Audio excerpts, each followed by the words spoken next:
council meeting Tuesday, July 14. At this time, I'd like to invite Reverend Sandy Spalding for the invocation. God, creator of all there is and ever shall be, we thank you for the blessings you have bestowed upon our city. We ask you that you keep our city well, all the residents well without any disease.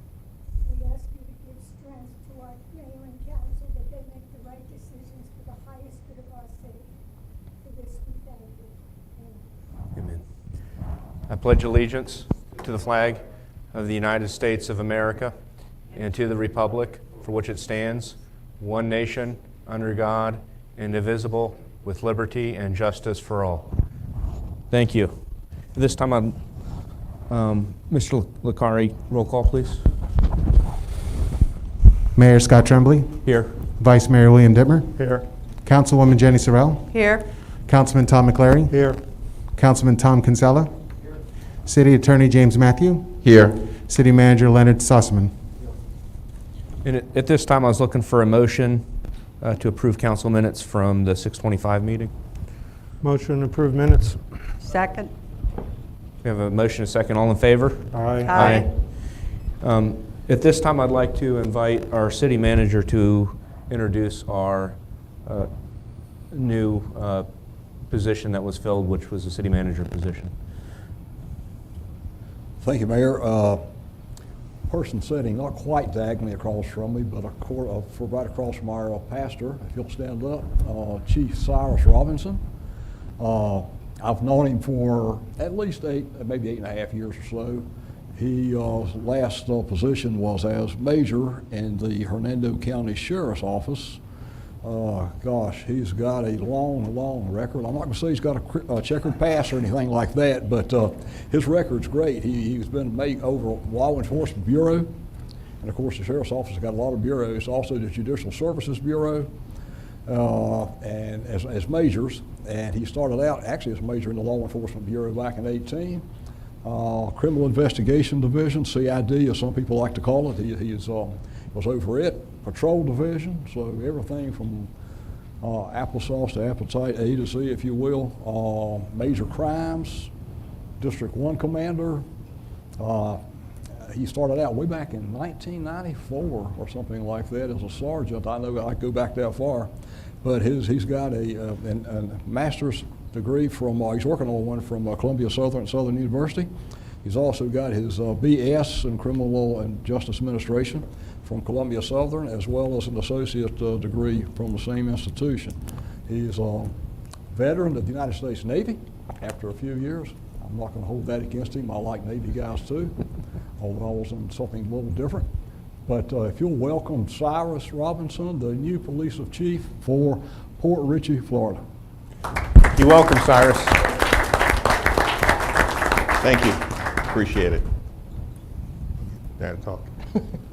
Well, thank you. I appreciate you guys having faith in me, and I'm trying my best not to let you down. There's some things that we have to work on, and with the help of Captain Koch and the rest of the men and women of the agency, we'll keep moving forward. Thank you. Thank you, Chief. And Mr. Sossaman, would you introduce yourself? This is the first council meeting that we've had you as the city manager, so would you mind telling us just a little bit about yourself and your background as well? Yes, Mayor, sure will. Be glad to. You can tell from my voice, there's a couple guys out front kidding me. They thought I was from like Southern Philadelphia or Southern New Jersey or whatever, and maybe Southern Bronx or something, and I said absolutely not. Although I did start a rumor one time that I was from Southern Jersey, but that didn't last long. I'm actually born in North Carolina, just north of Charlotte. First 2 years of my life. I wasn't born in a cabin back in the woods. It was close, my granddad's farm. But my dad was called back in to train troops, and they gave him a field promotion, I guess is the right terminology. And so the next couple of years I spent at Fort Jackson, just outside of Columbia, South Carolina, which probably helped to define my accent as deep as it is, if you will. If you can't understand me, I'll repeat it, talk a little slower, faster, whichever. But grew up married to the same woman for a long time. We figured one and done. It would probably be too expensive to try to get it separated after all these years. But I Went to University of North Carolina, graduated with my undergrad degree in political science, so went on to get my master's degree in planning and urban development, regional development, and then I went back later to the university's North Carolina Chapel Hill and did a year there with a program in public administration. I figured that might help hone my skills. Did a similar program, I got a scholarship for at the University of South Carolina, which was a multi-campus deal, if you will, which sounds kind of strange if you know the background between University of South Carolina Gamecocks and the Clemson Tigers. They don't usually get along, but that was a split between the two campuses. Great thing. I've been a city manager in Concord, North Carolina, just outside of Charlotte. Actually now it's contiguous to Charlotte for 14 years. They promoted me to that position after 5 years as Planning and Community Economic Development Director. I started out on what I like to call Tobacco Road right out of grad school. I was 3 years in eastern North Carolina. I had 3 counties, so I had to attend different county commission meetings every month, usually if I had something on that agenda. I had Halifax, Northampton, Hertford counties, so they actually bordered the Virginia line. So that's as far north as I think I ever want to live. Got too cold up there with a little snow in the wintertime. 7 years prior to coming here, I spent as county administrator over in Hernando County. I've also, and when I was reached out by Colin Bensinger, who's recruiting for your permanent, I guess is the best way to put it, and asked me if I'd like to be considered as interim here, I said, well, sure, because I knew a little bit about Port Richey, living over in Hernando for a while, but that's kind of the Reader's Digest snippet version, if you will. I'll be glad to try to answer any questions you or the council may have. Thank you, Mr. Sossaman. Thank you, sir. At this time, we normally open up with comments. So we're going to go now to comments from the general public now that we've dispensed with some introductions. I had several people sign up. Some are in person. I think some are on Zoom. So I'm going to start with the in-person folks that have signed up. Pastor Leonard Lord has signed up. I'd like to invite him to the podium.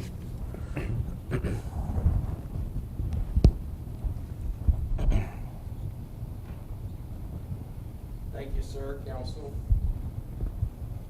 The chief, we worked with Sheriff Neathouse here when he was back with Sheriff Bob White. Sheriff Bob White asked me to be a chaplain, I think the first ones, and we had quite a few meetings with the sheriff now, so we welcome you. I tell you, we got so many qualified people. It's good to have you, sir. Lord bless you. And of course, our responsibility, according to 1 Timothy 2, is to pray for y'all, that things will go well, and then serve you, find out what you need, and that's what I'm here for. So, Lord bless you. Any way that I can help. I do want to thank the city for picking up. As you know, the pepper plants had about overtook the north lot line, and so they've been gracious to pick those up as we've drug them out. We had to meet in the parking lot during the Corona thing, so we're back in the building, so now we're able to start dragging it back in the parking lot. So thanks to all of the city workers, and thank you all for all you do. We missed our Easter in the Park. Matter of fact, some of the best things is partnering together that's come across for us, and we missed that, but we were able to do it as a drive-through, because what we did with our services, we did social distancing and separated the cars in one parking lot apiece. We're able to minister and got a food pantry going during that time. So we did give out Easter baskets in the parking lot, so we're able to take care of the children in Port Richey there. Also, I just want to really thank the police department and fire department for years. They've been so gracious in our backpack giveaway, and also the fire station for hosting it. So I want to thank you for that, Chief Tim, and all y'all do. This year, it looks like the way it's going that we're going to be giving them out drive-through again, because what's going on. I'd like it to change. So just in the city, if you'd let people know if they need to get back to school, we'll have those backpacks. It'll be a Thursday, the 30th, from 11 to 2. So if the officers policing the area know some families need help. Also, that's the time of our food pantry. People would come by and said they were out of jobs, and so we're able to get them food. God's been gracious to supply that for us. So that will be the 30th, Thursday, from 11 to 2. Also, each year we do Cure Fest. What Cure Fest is where we unite the area churches to do work in the community. Usually it's like with Senior Nutrition from Pasco, Meals on Wheels, they see needs. And we've done them here in the city, cleaning up parks, painting parks, trimming areas. We did at one time have some of the council people helping us. Our last city manager really wanted things in order and was a little fearful of us helping that much, but up to that time, we'd served a lot. I know from study, it's God's will that we partner with y'all, the faith people and the government people. Y'all have God's rule that we need to pray. We have the servitude in the faith, and it's through us putting it together, particularly now in these perilous times, as the scripture said, because I'm not sure our nation will ever be quite the same. So what God's going to bless is us working together. So just want to thank y'all any way we can be here. We are meeting twice a week, praying for y'all. We will be tomorrow having our lunch and seeing how we can network. So Lord bless you. Be glad to give you my cell if you don't have it. And if we can help you as a faith group, let us know that. And Lord bless each of you. Thank you so much. Thank you, Pastor Lord Lord. bless you. You're welcome. The next person I'd like to invite to the podium is Linda Rodriguez.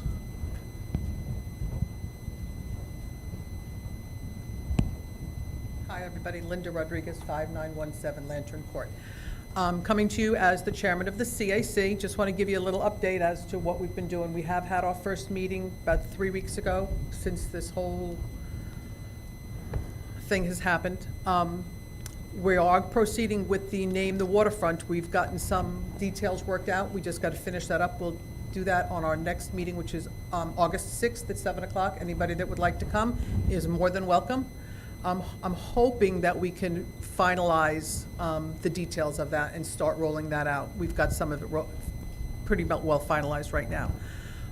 For you two nice gentlemen, we do have Meet the Neighbors normally. We haven't had that because of the COVID, but when we do get that set up, we'll let you know. It's usually at a restaurant where we invite everybody to come, and it's just very informal. So we'll get that up and running as soon as this whole thing starts to calm down and the numbers go down.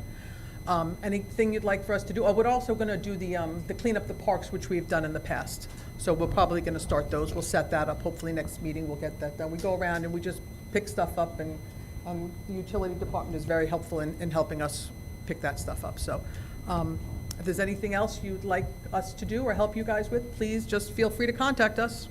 We'll be glad to do that. Thank you. Okay. Any questions or comments? Okay, thank you. Thank you, Ms. Rodriguez. The next person that I see that signed up is Jennifer Pelego. Is that correct?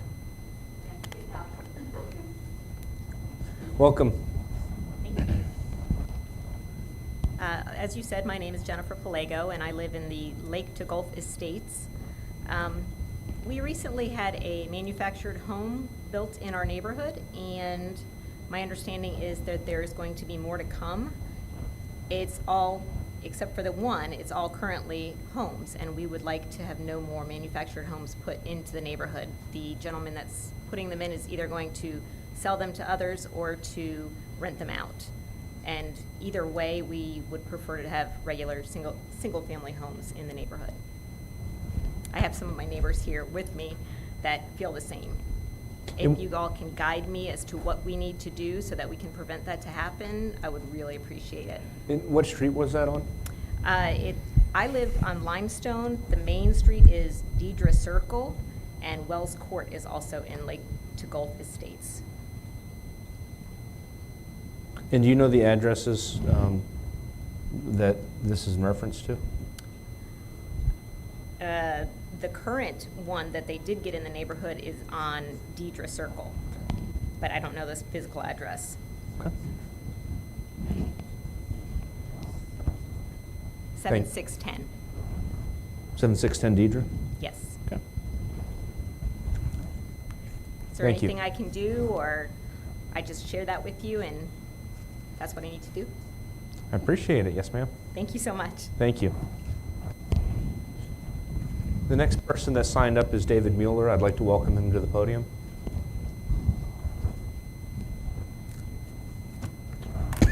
Dave Mueller, 5439 Blue Point Drive. Appreciate your ability to let me speak freely, and welcome all of you for trying to get through this time. I had a long list, but I short-circuited that by talking with a few individuals ahead of time. So once again, bathrooms still remain closed.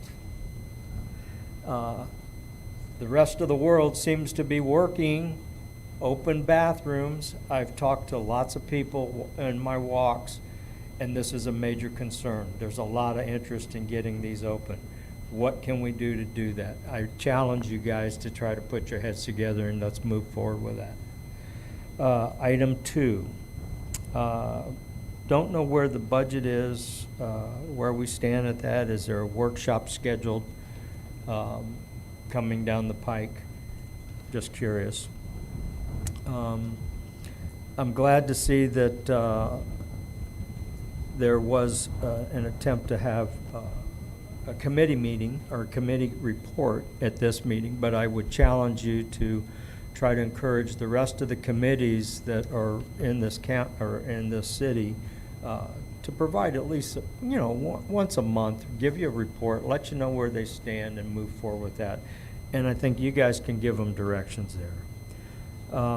In addition, Pasco County is discussing scaling back their budget to back in the 2008 levels. That would be a real challenge. I just realized that's happening. Port Richey should also be considering that in building their 2021 budget. One other item, last week, or last meeting, there was a discussion on the audited financial statements. I had an opportunity to look them over. And one of the things I did note, the auditor discovered an error in the amount of $1.8 million in a classification error. That's note 12, if you guys want to go back and look at that, relating to dredging and it being classified as capital, as a work in process or construction in process. The new auditor evidently looked at that, found that was misclassified, and appropriately reclassified it. Okay, took it out of the accumulated balance. But I think that goes to say that there's probably something needs to be looked at a little closer around here. Anyway, thank you. Appreciate it. Thank you, Mr. Mueller. That's all that I had signed up from the general public. It looks like I have sign-ups for the Port Authority Board update, but other than that, does anyone else, would they like to speak before we, sorry about that, before we move on at this stage? Seeing no hands, at this time I'd like to pass this over to comments from our who we just introduced earlier. Thank you, Mayor. Several things I thought which might go to what Mr. Mueller was talking about relative to a committee report. I'm not a committee, obviously, since I work for the council, but there were several things that what I discussed with Mr. Lupo before his departure, as well as some of the council members. One is and I think Mr. Roth's going to talk about that tonight to some degree, is the dredge project, which was to be funded from the Restore Act. I think roughly $667,000 or so. I have actually had a phone conversation too with the Dewberry head engineer who's been working on this project. His name's Rail Malavey, and they have actually applied for the extension of the FDEP permit. We should hear something back from it because the current one, I think, if I remember right, it's been extended before. The current one will expire in I think October, so he's got that underway. He's also, I've talked with him since hearing that the bids that had gone out before came in way high, and I know it was bid for channels 126A and 18, so I've asked him to take a look at maybe what I thought was council's direction, which you can obviously instruct me on tonight, was that channel 18 should be deleted and focus on 1 and 26A. So he's agreed to do that if that's still the council's direction.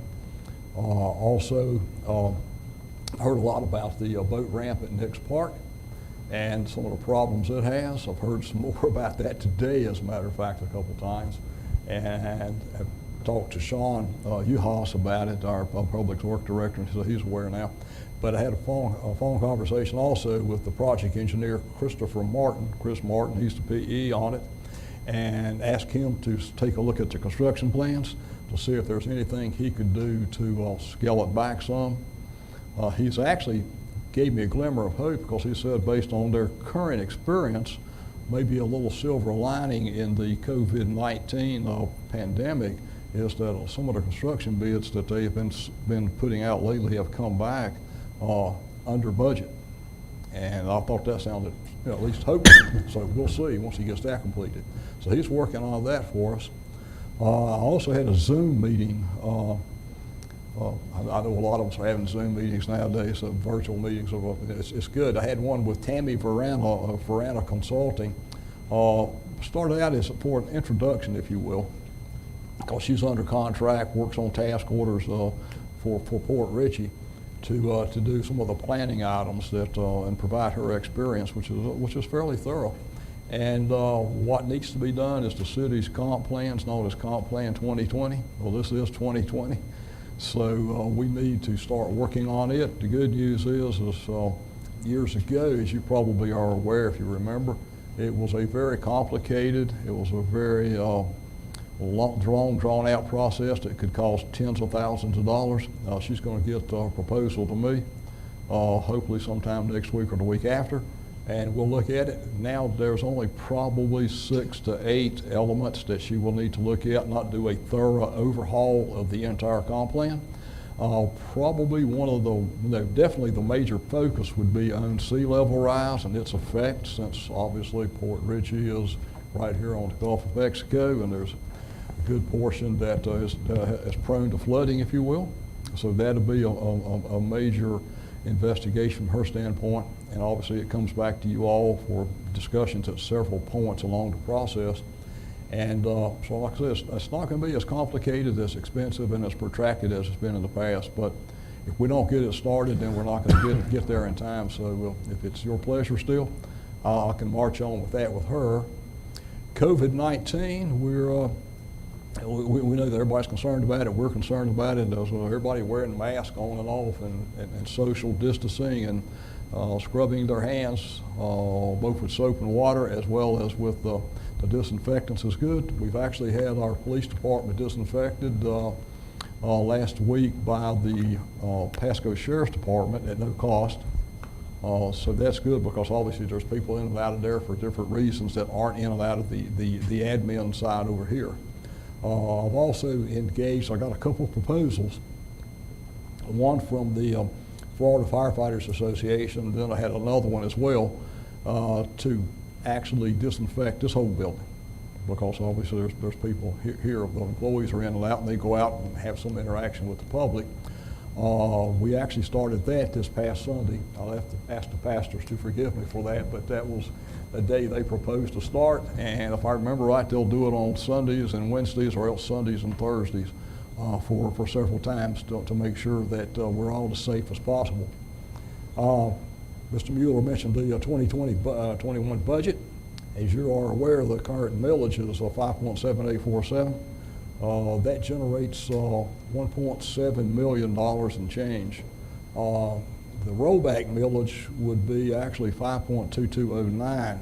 It would generate 1.547, so there's several hundred thousand there that you would not see as revenues if you go with the rollback rate, which is obviously your prerogative. And what we need to do at the next meeting on the 28th of this month, 2 weeks from today, is you would need to at least set a tentative millage rate. If you go back and look at your minutes from last year's meeting, which was I think the 23rd of June or July or something like that, you set it. You set it. If you set it low, you can't raise it without a lot of difficulty and expense. You have to notice everybody else in the city all over again. So the thing would be is if you want to consider not dipping into your reserves going forward this year, you could set it at 1 mil higher, which would be the max, is my understanding from it. So it would be, instead of 6.7847. You add 1 to it, so it'd be 6.7847. That would generate over $2 million, so you could pick up another $296,000 and change in revenues. As I understand, there's some capital projects that either the council is considering from their perspectives, and also some of the staff members, directors, if you will, some equipment just wearing out.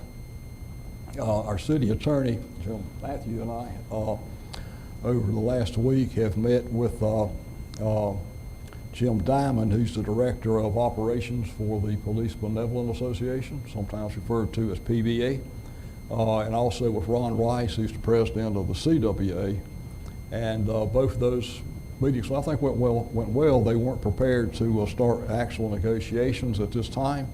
So what they're going to do is email to Jim and myself their proposals going forward. And what we'd like to do, with that being said, is to get your indulgence at your July the 28th meeting to maybe start it at 6:30, 6:45. I don't think it's going to take a long time frame to update you on what their requests for each union would be.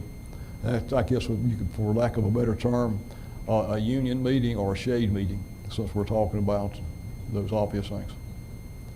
I'll be glad to try to answer any questions that I know that was a lot at one time, but I'll be glad to answer any questions if I can. And what I'm going to do is we'll go around and each council person will have time not only to make any comments, but at that time they can follow up with any questions. Okay. I'm going to start with my left to our Vice Mayor, Will Dittmer. Thank you, Mayor. One of the things I wanted to follow up with you, Len, is I had a discussion with Mike Wells on Nix Park about funds. So I want to make sure we get with Dan Biles and find out, because he said there were funds available, because we all know that that park is used 90% by the county, not by us. So we need to hold his feet to the fire, because he did commit to us that he would participate in that, and they did have ramp money. So if you would do that for us, I'd appreciate that. I'm glad you brought that up, Mr. Vice Mayor, because I've actually got a couple of calls into Dan's office now, and that's one thing to talk about.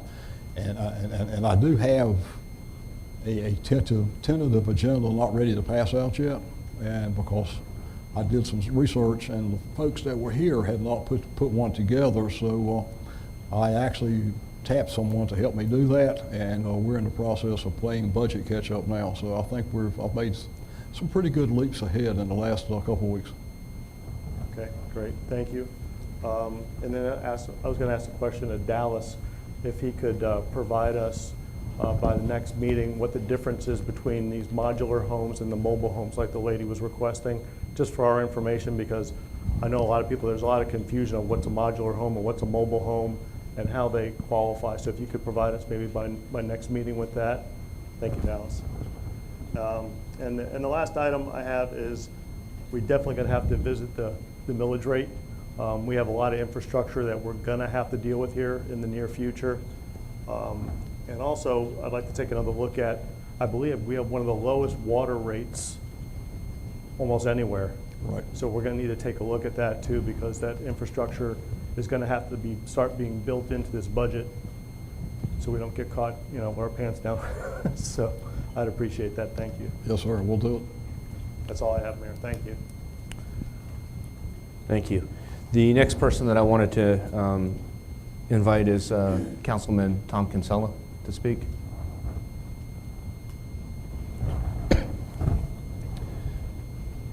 There's a couple things going forward. First of all, we do have, or did have, a Port Authority board presentation. I don't know if we skipped over that, or? Yeah, that was actually before. I see it as a update, so I was going to call it as item 2 next after we speak. Okay. And I was going to basically let it have a specific time for that where people could answer and comment. Well, going forward, what I'm going to request, of the council, that at each of our meetings, if we have a representative from our various boards, committees, to be present to tell us what's going on. I attended the Port Authority meeting, and I see the citizens starving, wanting to do something, but they're looking for directions. And they're turning to the council wanting us to give them the guidance. We have a bunch of citizens that want to do something, and this is an opportunity to tap into this resource and allow them to move forward with the various projects, and let's hear from them. They're the ones that are out there, and they got the ear of the citizens, and I really would like to hear what the citizens want. At the same time, give them some authority to allow them to ask questions, to visit the county representatives and representing the city as we move forward, especially on this dredging and some of the other concerns that they've had. But again, I like to see on a regular basis, if we can, if these committees can have and again, previous administration, there was always an obstacle there trying to get on the meeting, but hopefully going forward that we can allow them. I also noticed that there's some missing city council liaisons on some of these committees. One in particular is the Port Authority. There's a vacancy for that representation, so I don't know if, Mr. Mayor, is that something that you pick or we vote on? I don't know, but there's a vacancy, and it'd be nice to see them on there. Also like to check the status of the police vehicles that we've ordered. Chief, I know something brand new, and but more curious on what that status is of the police cars that we've ordered.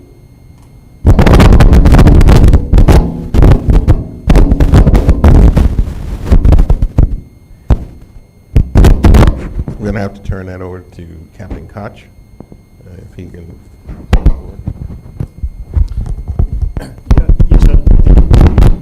That's how we haze new people, is with microphones. The vehicles themselves are on order.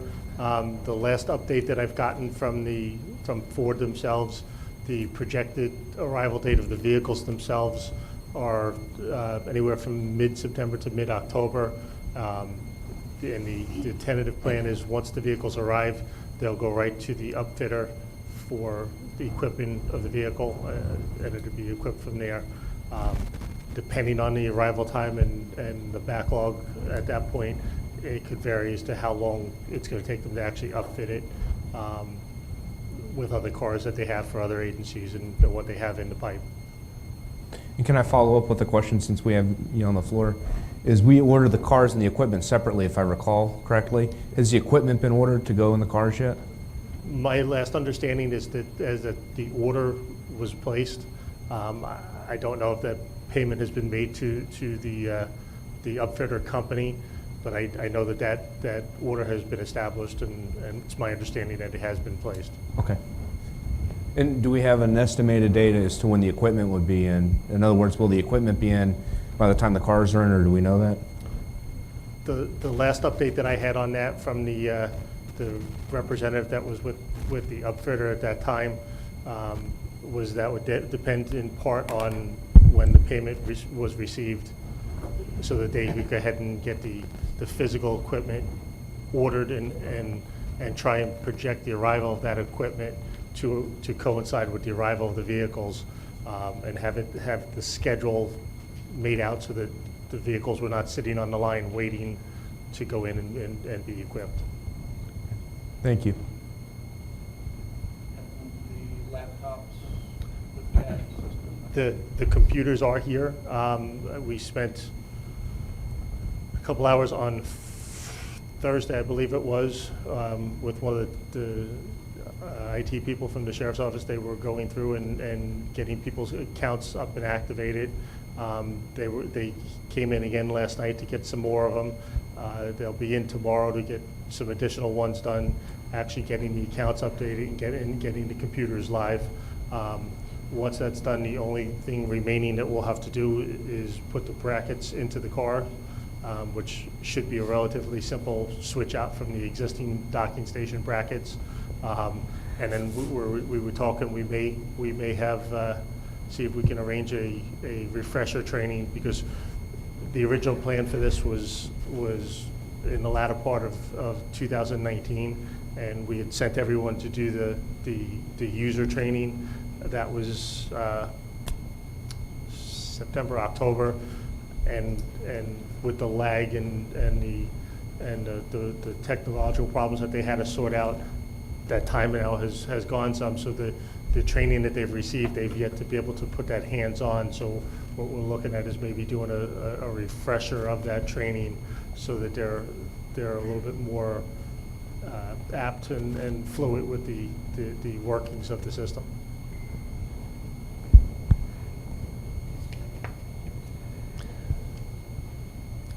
Earlier, you heard from Linda Rodriguez, the chairperson for the CAC. Our next meeting is August the 6th. It's the first Thursday of the month. And Mr. Sossaman and Chief, please, it's an open invitation. Love for you to meet the committee. These members are starving to do things for the community. They're very aggressive, and they want to get to know y'all. And also at the same time, they want their voice heard and what they want to do for the city. And love the opportunity for y'all to meet them and be a part of that team. They're very, very exciting, and there's quite a bit of energy there, and I'm very impressed with that committee. That's all right now, Mr. Mayor. Thank you, Mr. Kinsella. I have a couple items, actually. We'll touch on several of them already. One question I had concerning 7610 Deidre Circle. You had brought up modular versus manufactured. Do we know which one this is, or? It is a modular home. It's a modular it's home? It's a modular, yes. Okay. Couple other questions I had was, and I'm not sure if this is old business or not, but the Cody Avenue reconfiguration, what is our progress on that?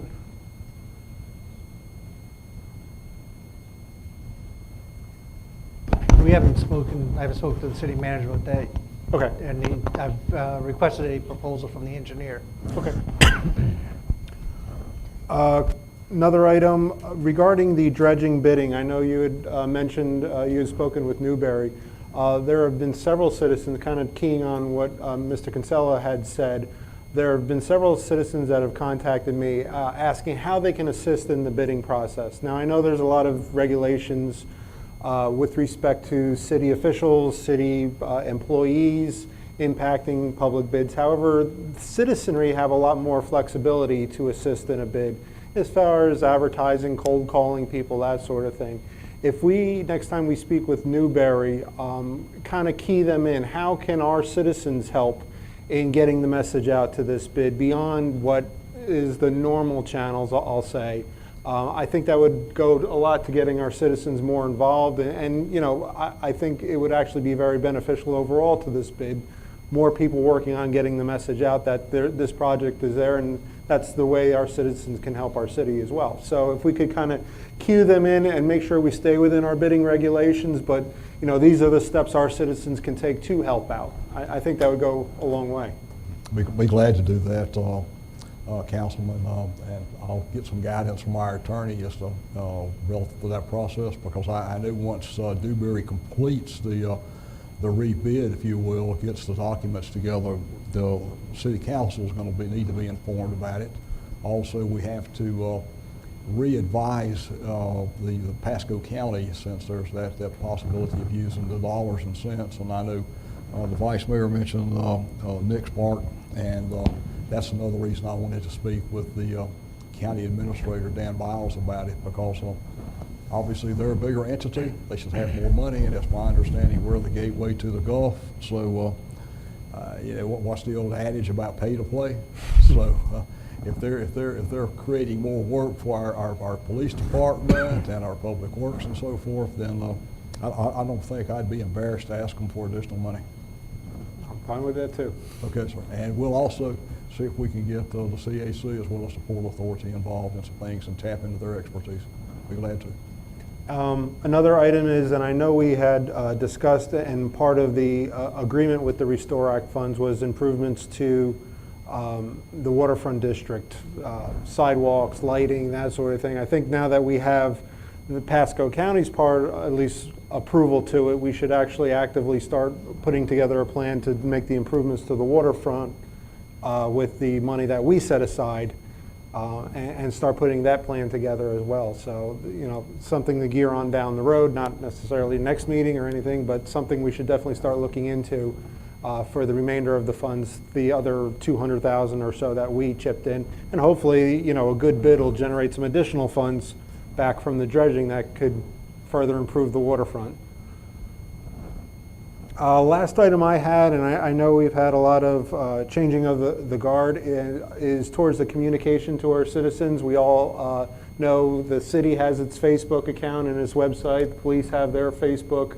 I think a lot of the citizens are really looking for updates and you know, just general goings on, both good news and bad news. I think it's very important to get the message out, you know, and really open those lines of communications to our citizens and from our citizens. So I encourage both of you to really actively pursue online and Facebook, especially with everyone stuck at home right now. More and more people are surfing Facebook for good, bad, or indifferent. So, you know, let's give them some positive news to look at too, other than what I guess is normally going around. Thank you, Mr. McCleary. Ms. Sorrell? When you're last, there's not much left to be said. So I'd like to welcome our new interim city manager, Mr. Sussman, to Port Richey, and our new police chief to Port Richey. Welcome. I see us moving forward and being more positive than we ever have been. I don't see any reason why we should step back or look back, except to the past for what we need to learn and redo. All our committees are starting to come around. We don't have that many that are terribly, terribly active, but the CAC has always been here every week. The Port Authority shows up when something's going on, and so does our comprehensive land use and everything. Not every committee requires a liaison, so we do need to look at that a little bit closer too.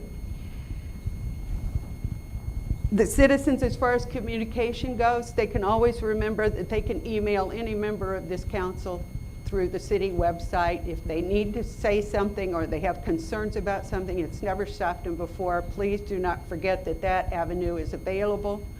And I'm sure that the city is going to improve its communications as far as things that are going on. We've talked about the Facebook and everything numerous times, and I think we're in a position now that we can get started on that in a really positive way. So anyway, I look forward to moving forward, not backwards in this city, and I think it's going to be a wonderful thing that's going to happen in the next year or so. The COVID virus has been rough on everyone. We have a lot of problems with it. We have a lot of misinformation that's being set out there. We just need everyone to take responsibility for themselves and do the right thing as far as what they know, and to protect each other and yourselves. So please move forward on that one also, and let's hope that the nation heals after all that this is done. Thank you. Thank you, Councilwoman Sorrell. And I was going to go last. A lot of what I was going to talk about was covered. I did want to flesh out a couple things that I think that the council is going to need to be aware of going forward. From looking at the last couple years' budget coming into this budget year, our general reserves have been depleting. They've been going down. So I wanted to know if we could have some kind of presentation on that going into the budget year, so we know exactly where we're at as a council and as a city moving forward financially, because I think our general funds are indicative of the financial health of the city. So I want to make sure that we can maybe address that. And that goes to, I think, going into the budget, setting the millage rate. I think it's important to know the history of what's been going on with our general funds, so we can know what direction we need to go in terms of setting millage rate. I think they go hand in hand. So I wanted to know if that's if you're able to do that, Mr. Salzman.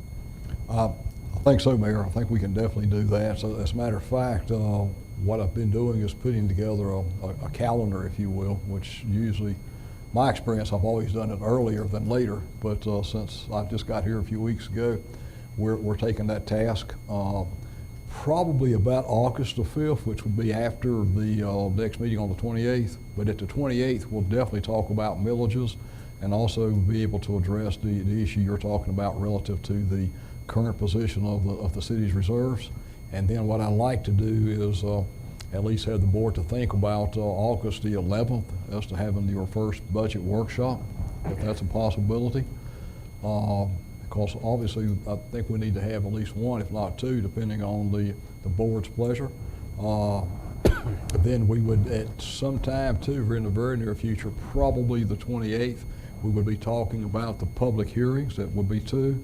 Those have to be held by state law no earlier than 5:01 Monday through Friday, or else you do it on a Saturday. And I don't know of anybody personally that's ever done one on Saturday. I've had workshops on Saturday for not budgets, but other things in the past. But so we would be looking at that. What we cannot do in September is have budget public hearings on September the 8th or the 15th, because those, if you know by state law, school board gets first crack at setting theirs, and then the county commissioners get second, and then we kind of get next. So it was my understanding last year from talking to the city clerk and also talking to the city attorney that during that September timeframe, you pretty much had meetings about every week on something relative to it, because you might want to have the public hearings, if you will, on a date different than when you have your regular meetings. So we'll work with you on that, and also make sure that we don't run afoul of state statutes with a conflict with both the school board as well as the commissioners.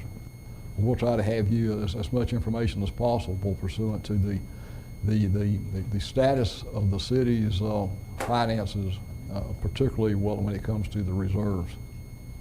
Thank you, I appreciate that. The other thing that I wanted to ask you about as it relates to just the city management, when you came in, there were several positions that are very important to our city that were vacated. One was the assistant city manager position, and one was our finance director position. And I wanted to know if you had filled either one of those, either permanently or short term, and kind of what you were going to do in terms of trying to fill those positions. If you can just update us. I'm not asking you to do one thing versus the other, but I just wanted to know if there's any updates on any of those positions. Absolutely. On the assistant city manager position, I haven't moved forward on that one. I'm still trying to evaluate other things and to see if that's a position we need, or we need something different from that.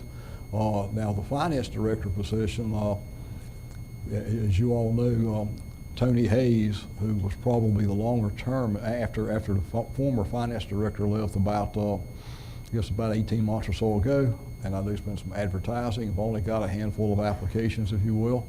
But what I did do is I reached out to, a cohort, a former person that worked for me in Hernando County. His name's George Zettlein, Zettlein. That's a French, Alsace-Lorraine, German name, if you will. I didn't make it up. But he started out his career after he moved from New Jersey to Florida. He started out here in Pasco County, working in the Pasco County's finance and budget department. He left after a few years because the position became available at Crystal River up in Citrus County. He became their finance director and served in that capacity for at least 8 years. And then I know he spent the last 18 or so as the Office of Management and Budget Director for Hernando County. And there, the last budget that he and I put together was some $450 million. So he knows budgets inside and out, so we're getting a handle on the direction that we need to go. So that's why when he asked me the first time he walked in, he stepped into it by mistake because he had retired last year. And he called me up in South Carolina where I was living and congratulated me on this position. And so he said, I understand you all are without a finance director. And I said, that's true. He says, well, I don't think I want it. That's the way he left it. Then after I got here, I started working with Mr. Lupo, found out the rest of the story, so to speak. I actually called him up and convinced him to come visit me and at least talk about it. And it took him a day or so, but he agreed to at least work with us on an interim basis as a finance director. I think our staff that he's worked with so far have probably learned a lot more in the week and a half, 2 weeks he's been here. Like I said, I got him within several days after Mr. Lupo's departure, and I took over the helm, so to speak. But he knows budgets, he knows the state law, and he's the one that's helped me put this together. He's also started investigating, at my request, going to what you were asking, what our reserve position is. He's like me. You need healthy reserves, because until the taxes start coming in, you live off those reserves. If you have an emergency, a hurricane or something, you live off those reserves. And I know there's FEMA money out there, but it can take you 2 years or more to get it. I mean, there are still, I think the fire department, the chief's here. I believe it was Captain Quinn the other day when we got an email from the state or the feds letting us know they're working on the reimbursements for Hermine. And how long ago was that hurricane? So you stop and think about it. You spent money then and you wait years to get it. Same with Hurricane Irma and all the rest of them since. But we definitely, he's going to be a breath of fresh air.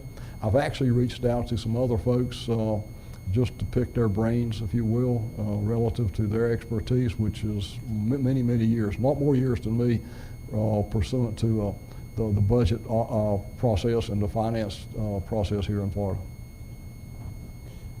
Thank you, I appreciate it. Yes, sir. It's been busy, so we're not lollygagging by any means, because otherwise things wouldn't move forward. So we're trying to keep it headed in the right direction, if you will.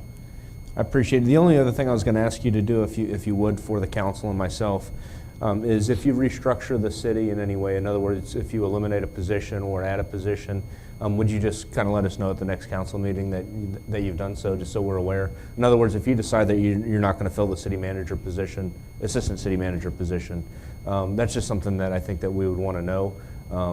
So, you know, I was just hoping that if you restructure anything, that you just tell us, you know, what you've done, so we know what direction the city's going. Definitely, that's a great request. I don't mind doing that at all. Be glad to, because I think you all need to know, because obviously you've got concerned citizens, Ms. Rodriguez, and you got others, the PAB here, so they'd like to know what's going on with their city, and it is their city. So, you know, I'm working for you all. They're your constituents, they're my constituents. So I'd like to see if we can keep them as happy as possible. I appreciate you doing that for us. The other thing that I wanted to touch on, Vice Mayor touched on, was the water rates, and that's one of my bigger concerns going forward with this city is, you know, I think that we have some capital improvements that are just going to have to be done.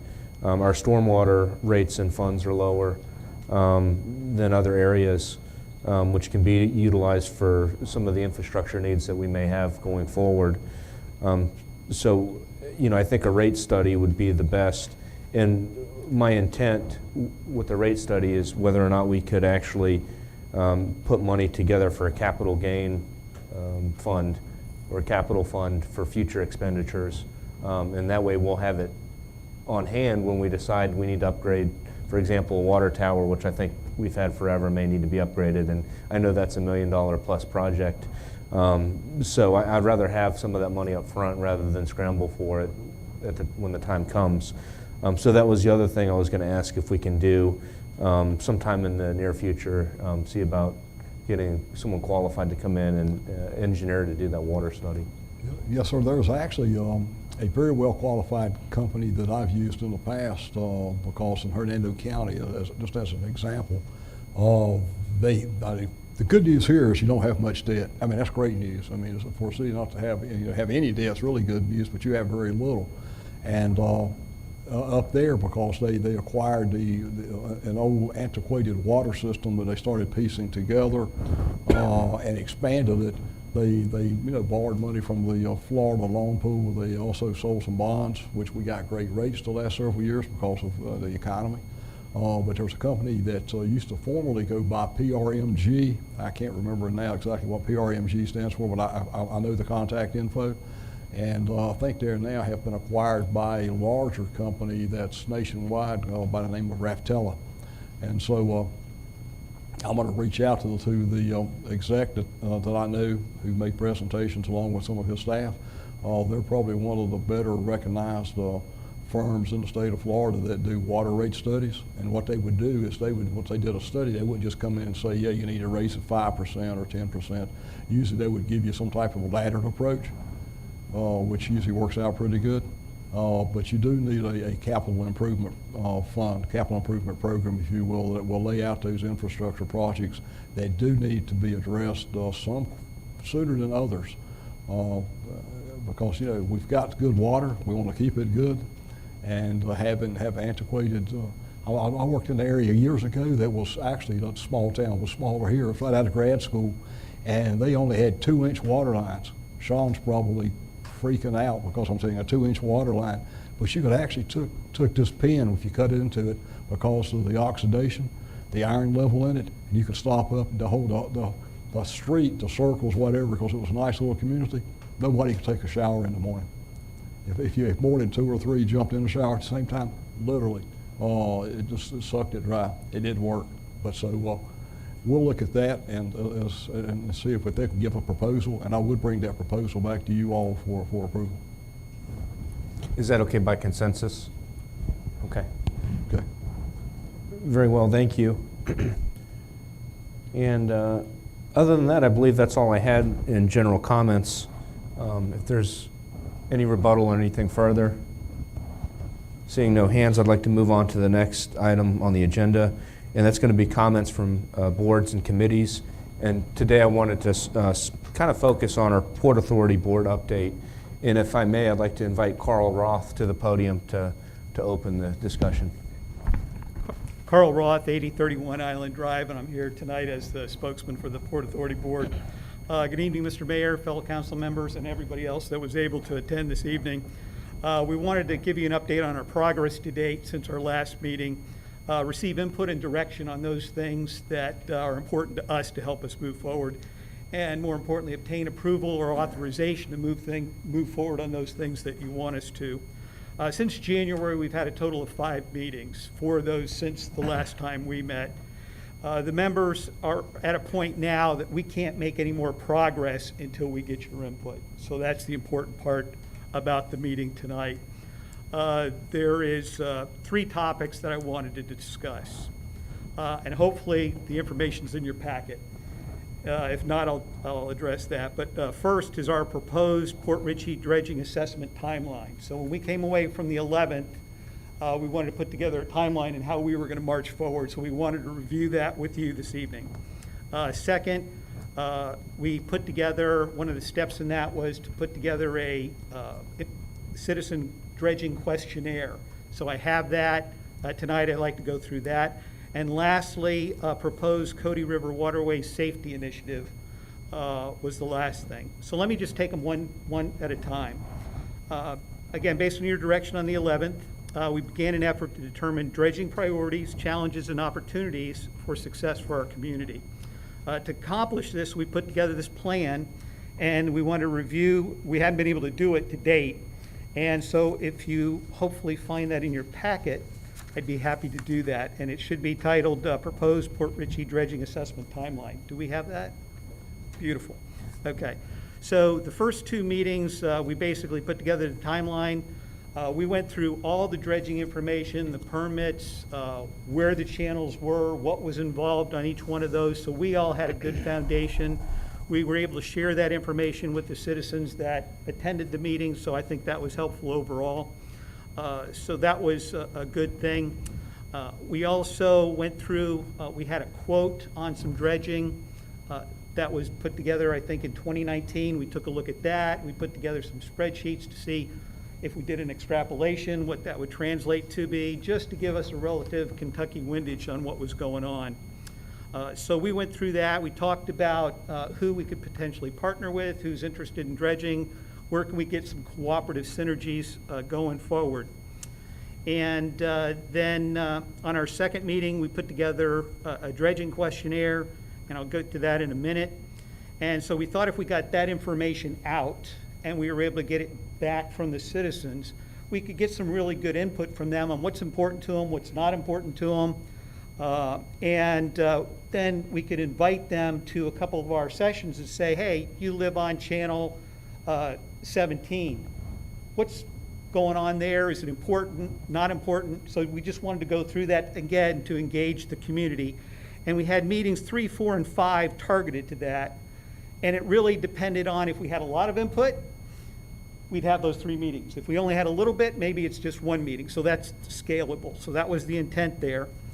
And then we looked at the next meetings, trying to reach out beyond, getting with Pasco County, talking with the state, SwiftMud potentially, or whomever else we could engage to find out how we could leverage their expertise, their perspectives on how to help us move forward in a better and more effective way. So once we went through those activities, we got down to meeting 8, which is really to consolidate everything that we'd heard, everything that we learned, and then we wanted to review that with council. So this was our timeline to kind of go through, and so what I wanted to do tonight, again, we're at a stopping point, but I want to make sure this made sense. If there was something else that you wanted us to do, I just wanted to incorporate that if I may. So I'll turn it back to you on this item before we go to the next, if that's all right, Mr. Mayor. Okay, thank you. If I may, I would like to open for discussion amongst council, kind of some of the directions that we may want to talk to them about and give them some input. And one of the things that we have coming forward is, right now we're in phase 1 of the Restore Act funding. And I think the funding sources are probably the most important for the city to explore, because with funding sources, we're actually able to do something. Without funding sources, we're going to be where we've been in the past, and that's really not going too far. That having been said, I think at some point the city's going to put together an application, I'm sure, and apply to go back to the Restore Act for phase 2 and 3. Some of that, I imagine, the original plans will have to be amended. However, amending it to include dredging, I think, is something that we should probably explore. And if we're going to do that, I think that's a good topic for the Port Authority Board to discuss. That's in my humble opinion, and I wanted to kind of get other council's take on this as well. Mr. Mayor. Yes, ma'am. When you collect this information on identifying the cooperating or partnering resources, would you please find out how much they've already done that for anybody else in the state? What kind of numbers that they have given already and what they're prepared to give? On your questionnaire, when I looked at it, there's one thing that on question 4 that you probably should add, and that's instead sandy shoals, oyster beds, and rocky outcroppings, how about no water? Because on my particular canal, when the tide goes out, we have no water. So I'd appreciate that. And when you're talking about number 6, how many of the areas in your access limited? Can you clarify that question for me? I don't understand what you're going for, 1 to 2 times, 3 to 4 times, 5 or more times per what day? I don't know what this means. Do you want me to address that now, or do you want me to wait till we get the questionnaire piece, or what's your question? We can address it now since Okay. it's been raised. Basically what the intent was, so if you're in a canal and say there's 3 or 4 shoals there, if there's 3 or 4 shoals, that's the count we were looking for. If there's just one thing, so how many obstructions are between you and open water? That was the intent of this, so we could gauge the significance of work impacted on your particular canal or where you live. Does that help? That makes sense. Thank you.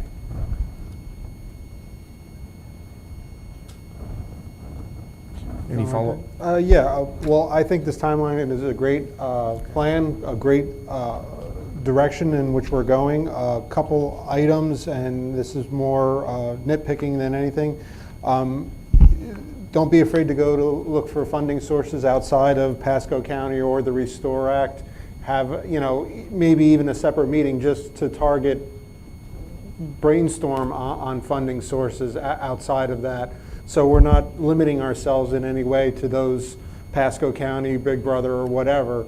And maybe even put it in the questionnaire or something of that nature, and maybe that's not the best idea, but really look outside the box for funding sources where we can, because there's a lot, especially with the federal government, is got a ton of unique areas and departments that are looking for funding sources to supply to improve water quality, et cetera, beyond SwiftMud. So that's, maybe even dedicate a meeting specific to that discussion point and bring it there. But other than that, I love the layout of the timeline. It gives a definitive direction. It gives an endpoint, theoretically, 9 meetings from now, or actually 7 meetings from now. We're going to start coming to a solution to this.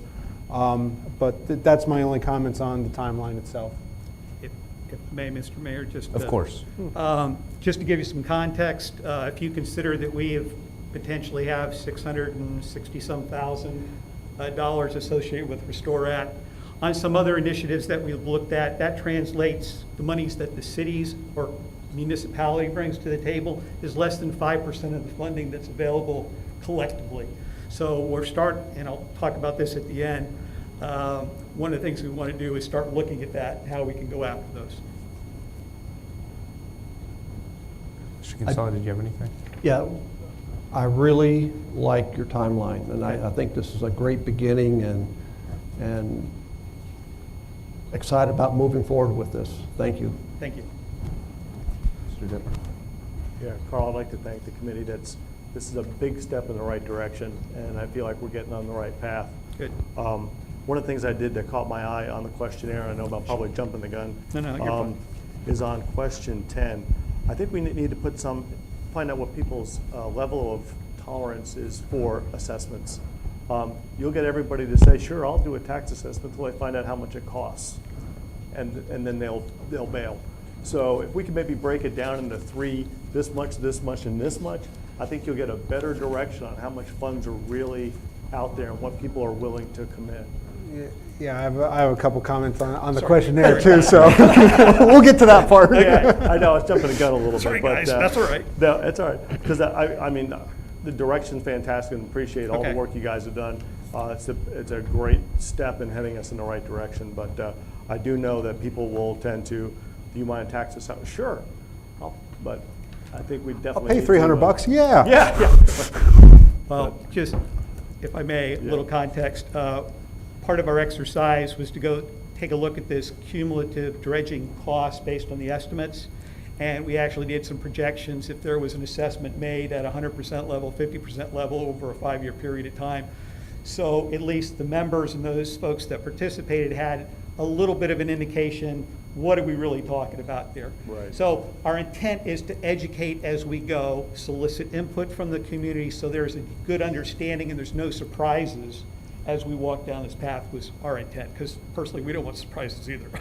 No, but I think that would help set the tone in the direction, if you have an idea financially wise, what people are Right. actually willing to commit. Okay. So, thank you. That's all I have. Thank you. Okay, thanks.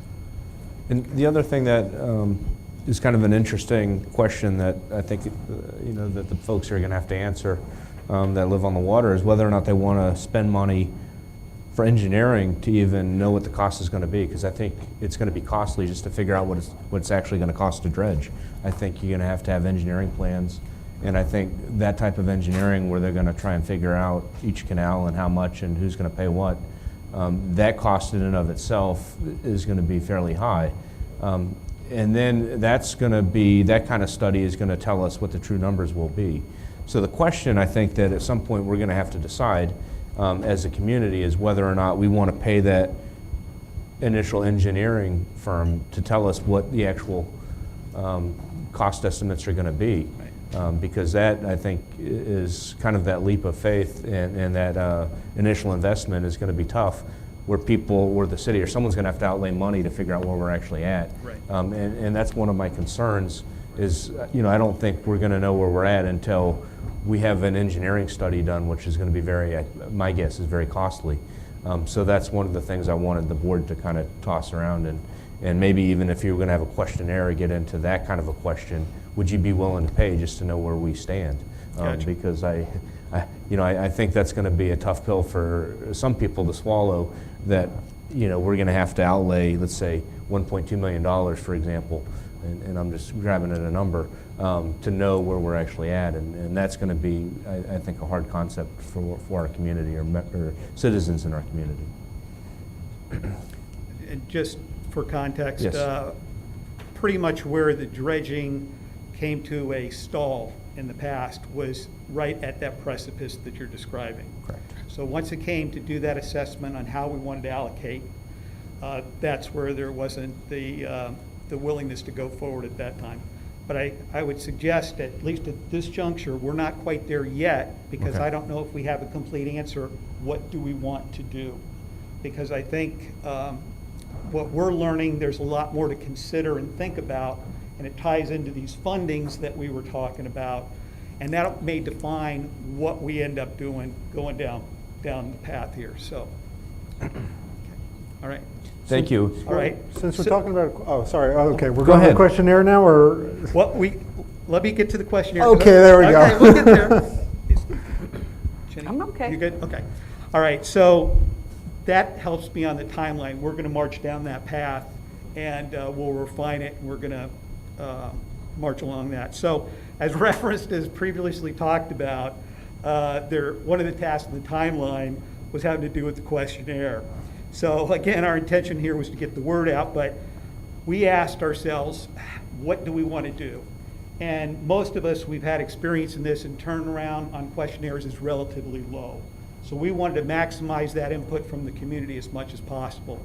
So we talked about the potential to put something on the website, maybe do a tally on people filling things out, how many people are filling out, what's their responses. That may be a good medium. Another potential option was to perhaps do an insert in the water bill, because bills go out now, they're no longer just a card, so maybe that's an option that we could go after. One of the other things was, at the time, the city newsletter was getting ready to go out. So we thought that would be another medium to get the word out to people. And then finally, if, I know right now is not necessarily the time, but if a citizen came to either the police department or to City Hall, needed to do something, here's a questionnaire. So our intent was to consolidate all of this information and get as much input from people as we could. So the question here around the questionnaire is, are those things something that you want to do or would like to do? We think we have the basis of the questionnaire in place, but we really need a decision on, yes, that's something we want to do, and then go forth and figure out with the city staff on how we could potentially do that. So that's where we are. And if I may, in my humble opinion, I think the best way to handle this would be to take all the work that you've done and give it to a professional survey company and let them do a survey, if that's the direction we're going to go. Because I think that if you can, what you've done is you've narrowed down a lot of the issues and you have some of the questions. But I think it would be tough as a community to try and do our own survey. I think that there's companies that actually do that and would probably do it far better than most of us as just, people that don't get involved in that. And that's just the way that I would see it is the work that you've done really narrows it down to where we can get to that point, in my opinion. And I was going to just pass it off to some of the other folks here. Well, that would also bring up, what is the professional survey company going to cost us, I agree. to do something like that. The other thing would be, if it went out with the water bills, maybe we could prevent ballot stuffing by duplicate surveys coming back, so that you would have more of what people are doing and what they want. The website would be good. We've done it, I've seen it done, the surveys done on a couple of the CAC things where they've done it and they've gotten comments back from people, but it doesn't keep you from having duplicate people calling in and doing that sort of thing. So the accuracy would be questionable, I think. So I don't know. The water bill seems to be the better way to do, because it would come back with their address, and it would be one of their address, and you could make it a more official ballot, maybe that direction. Okay. If we can't afford a professional survey company. I like the idea of the water bill myself, only because that bill is going out to a city resident for most part. And I could see, and we've experienced this, where we've had residents from Embassy, Regency, because they live in the postal Port Richey area, they think they are part of the city. And what we need is really the input of our residents and not the unincorporated Port Richey. So I feel the water bill would be perfect to get that out there. Well, if I may, one of the big discussions we had was, do we send it to everybody in the city, or do we send it to the waterfront folks? So I can tell you, at least amongst the three of us, it was a big discussion. We came away with, we thought emphasizing the folks that are on the water, but not precluding anybody else from wanting to go in if they wanted. So that was wanted to have you guys resolve that one personally, but so just a thought. Well, it depends on how you're going to fund it, because if you're, this isn't something that I would imagine that would be funded with general fund money. So I would think that if you're going to assess people, it's going to be the people in the water, and those are the people that you're really going to look for. Well, I was going to say, first of all, polls, I think the average poll return is less than 10% number. So the water bills will direct it a lot smaller category, I agree. But the problem you're going to run into is exactly what you said, is because if you look at people who, when they vote on school taxes in a retirement area, the people who don't have kids in school don't vote for school taxes. So you're going to get the same exact thing if we go outside our waterfront area. Yep. So if we concentrate on our waterfront area specifically, I think we'll get a much more realistic number. Because you'll have everybody say, I'm not paying for that, and it'll skew the numbers way off. Just a little bit of context. Again, this was done a while ago, but 2/3 of our residents are on the water. So if you have a house, you're living in Port Richey, you're on the water. So the majority of our community is impacted one way or the other by the water.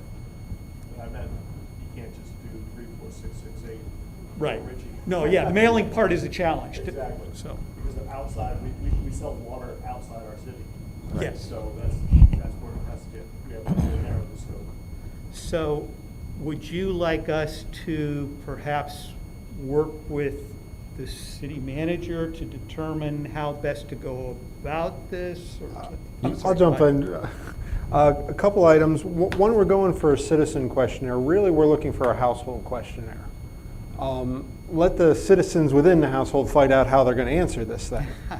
To that degree, because we're not necessarily polling the citizens. I have concern that we actually do not include residents who are outside of the waterfront, because the way, a little bit having to do with this questioning, would you agree to a tax assessment for dredging? Sure, citywide tax assessment, I'm all for it. I'm on the waterfront, let somebody else who's not on the waterfront pay for it. Now you're having people not on the waterfront paying for something that's on the waterfront. So we have to be very careful with the questions depending who our audience is. So, maybe add special tax assessment for waterfront residents and clarify exactly what these people are saying yes or no to, and give a range. Would you be willing to say $500 a year for this dredging, $1,000 a year, $2,000, and get their level of pain? What is the maximum you're willing to pay for this? And get a household or a resident's level of pain that they're willing to experience for the benefit of the dredging. That will give you, and then you can actually work your way backwards. That way, if everyone who returns a survey says, I'm only willing to pay $500 a year and not a dime more for 10 years or whatever the assessment is, and your pricing comes back at $2,000 a year, this is pretty much going to be a dead issue. So use the survey as a tool to gauge, not only gauge a yes or no answer, but gauge the level of excitement or pain. Yeah, or financial tolerance. And I was going to weigh in, if I may. A lot of these questions are geared at the need. I don't think there's a dispute that there's a need for the dredging. I think that if you are going to do a questionnaire, it should be focused on the finances, like Mr. McClary's pointed out, and what the tolerance is in terms of what people are willing to pay. And like I said, one of the concerns is sending those questionnaires to people that live on the other side of 19, because a lot of those folks are going to say, why would I want to pay anything? Well, So yeah, either we have to identify it's a special assessment. You just can't say tax assessment, because Correct. once you say tax assessment, then it should go to everybody in the city, because Correct. that's what you're asking. Are you willing to pay a tax assessment? Correct. If you're willing to pay a special assessment, then you can focus it more on waterfronts, because those would be the people who are looking for it. So it's more kind of gearing what your target is to get that response. As to the and to that note, can I just sure. For special assessment, one of the things that the board may do is pull the map and figure out exactly who that special assessment's going to be, because we're going to have to define what that is. And I think that your board may be in a good position to spend some time figuring out all these addresses, which ones would be part of that special assessment and which ones wouldn't be. So I didn't mean to interrupt, but I wanted to say that we need to define what that is. But you have to also consider somebody like the White House is. I'm on the water, you could dredge it, and I should still never get out because of the bridge. Correct. So, it has to be really directed at actually where it's going to be used. Correct. So with that, would you like us to work with the city manager? Yes. To do, okay, that's what next step is where I'm really focused on. Yep. We can refine this, because I'm hearing that we want a heavier focus on the financial willingness to pay, pain component, tolerance, and then maybe a little de-emphasis on some of the fundamentals about do you want it or not, potentially, but we could refine that with the mechanism we end up using, be it a water bill or on the website or wherever we happen to go. We could do that as far as what's tolerable, and we may have some expertise on who does those surveys. We talked about it ourselves, but I don't know if the city has used anybody in the past. So we could certainly take that as a next step, if that makes sense.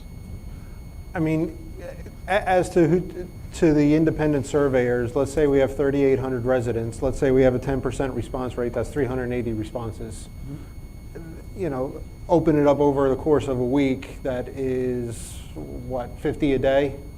It's doable through many means, not necessarily a professional service, but again, let's look at different alternatives for it. Okay. And so we'll look at that and come back to you with what those recommendations are. Does that make sense? Yep. Okay, very good.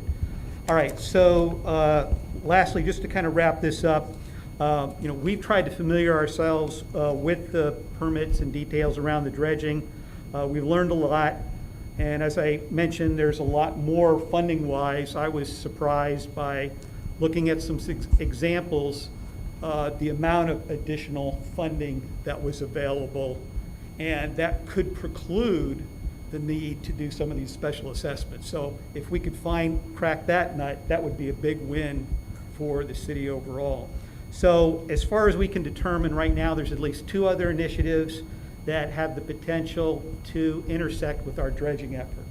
One, there's something going on at the county through the Restore Act, some of their drainage issues, that's an issue going on. We've had some conversations with a community initiative also going on that intersect with our dredging project, if you will. So I've kind of viewed us as the third triad, as a third point in that triad. So to learn more about this, we've invited Sea and Shoreline Aquatic Restoration to our next meeting, July 21st, to learn what they've done at the Crystal River restoration effort.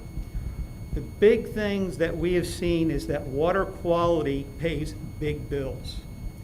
And what they've used is seagrass to do that.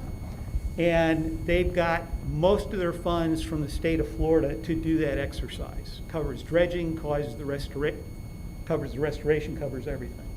So we wanted to learn about that. So I'd like to invite council and city staff to that meeting next Tuesday, the 21st at 7 p.m. here in the chamber.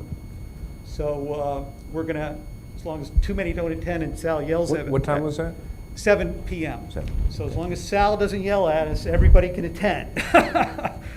So that's, again, next Tuesday, so we hope to see you there. So those are anything else on dredging from anyone? Okay. That's all that I had. Okay. All right. And before we move on, I know that we had people that wanted to call in on the issue, and I think it had to do with dredging. No, it's the last subject. It was the last subject, okay. Yes. Our last subject has generated probably the most passion from folks who live in our community on the river and use the Cody for recreation. Let me provide some context.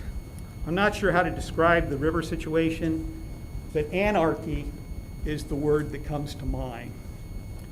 Excessive speed, loud expletive-laced music, vulgar mannerisms and expletives from vessel operators towards residents, and male and female public urination creates an environment that's unacceptable to our community. A neighbor with young grandchildren that were stuck because they couldn't travel home during the lockdown on flights couldn't let their children out of the house for what was going on in the river. I personally measured music sound levels over 80 decibels routinely and as high as 88 decibels in my living room. OSHA, if you're not aware, requires hearing protection over 85 dB. So recognize for almost 900 residents in the city that the waterways are their backyard. And just about everyone I've spoken with are pretty tolerant and want folks to get out, enjoy, and most importantly, respect the river. Respect is a word that I've heard time and time again. And we believe that not everyone respects the river like we do, and we hope everyone would do. So the other thing is that we feel like the operators need to appreciate that this is a residential area and not just willy-nilly out there, and adjust their actions for time and place. At 6:30 in the morning, you don't like to hear the music cranking.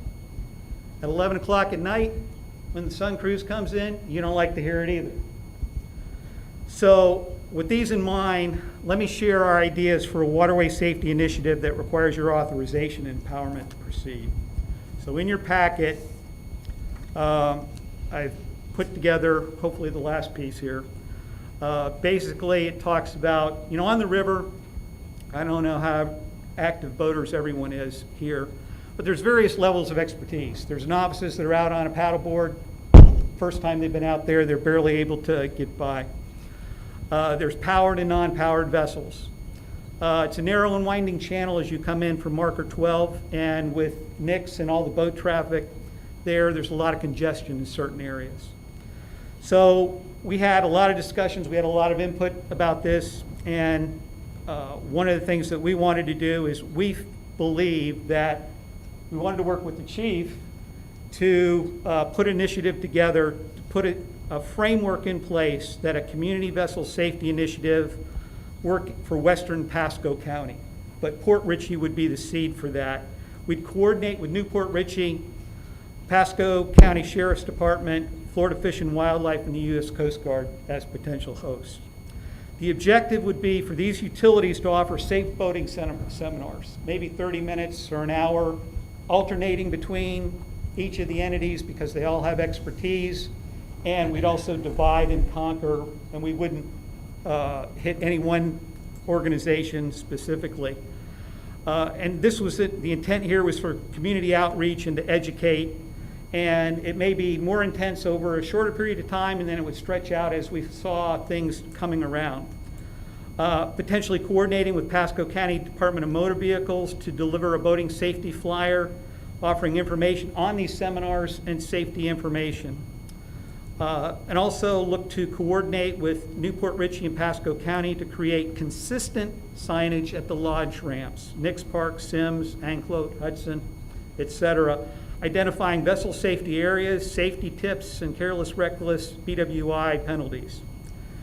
And lastly here, we talked about the Port Richey police vessel and making sure that the vessel was on the water as much as possible. And as an option, what we talked about was we could sit in a patrol car on Sunset Avenue, in Harbor Isles, or at the launch ramp. We don't even have to have the boat in the water. You can see in the Narrows, congested area, where people are just last week on Saturday, one of the commercial vessels, they're urinating off the stern. It's not the site that we're really excited about. And last in that league was to advise the commercial captains of some discipline in what they do so they could be role models for the recreational people that may not know as much. So these were the seeds of our ideas. What we were asking is for your authorization to potentially work with the chief. If you think the idea is reasonable, to potentially work with the chief and maybe get something going in this arena. So with that. I think I'll open it up for discussion, if I may, or council. Do you have anything? I think there is a need that our police department gets more involved, also living underwater and seeing the recklessness. I'm just waiting for our city to be back in the news, but only this time for something more serious, and don't want to see it, but it's going to happen. And in the past 3 months, it's just has been crazy out there, and we really need to step up and work with our partners with the county and the state, get them more active out there as well. I mean, I think this is very aggressive in a good way, in that you're taking on a big task. I like to see that. I really like to commend you for it. I am all for this. I think part of having a community on the water and residents on the water, you know, for those who are not boating, should be able to enjoy the outdoors as much as those who are boating. So I have no problem with what is set forth. I think, unfortunately, probably the more effective means to getting this would be larger police presence and more ticketing and getting known as, if you do bad things between buoy marker X and the bridge, then you're going to have issues. So I think that's probably going to be the most effective, unfortunately, but these are also very good tools. I think proper signage and everything else would go a long way, but I think that unfortunately the police is probably going to be the biggest return for that. The only problem that I see with that is we do not have a really great police boat. We've got one, but we really need something a little bit more appropriate for our police officers to work with. And then we have to certify our police officers to do this kind of thing on the water. This is a different training and a different thing, so we do have to consider those things. And have we identified the area that the greatest problem is? I assume it's a certain mile marker in a certain place, so we have it identified? I mean, 12 is where we begin a slow speed zone, and 23 is, and 12 is at the mouth of the river, and 23 is off the Sand Pebble condos. That's where it goes to idle speed. Generally, I guess there's a portion of the operators that really don't care.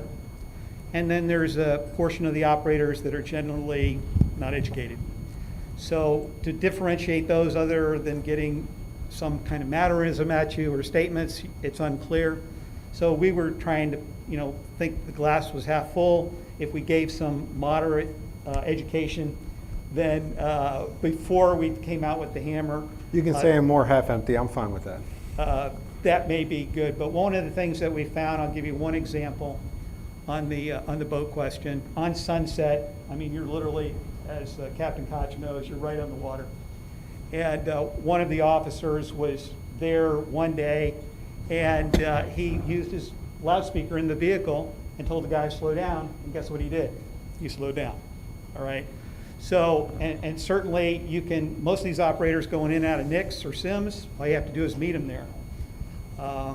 So we have options. It depends how we go about it, and we're cautiously optimistic. I think it's a great plan. I'd like Good. to see it go forward. It would be really nice to see that kind of behavior change. Agree. Children don't need to be exposed to that sort of thing. And I think we're fortunate. I believe in our police department we have 2 people in our small department that have captain's license. I think Officer Taktuk is water certified. And We I have the think one, right? I think we have Taktuk? Mr. Esposito is too, isn't he?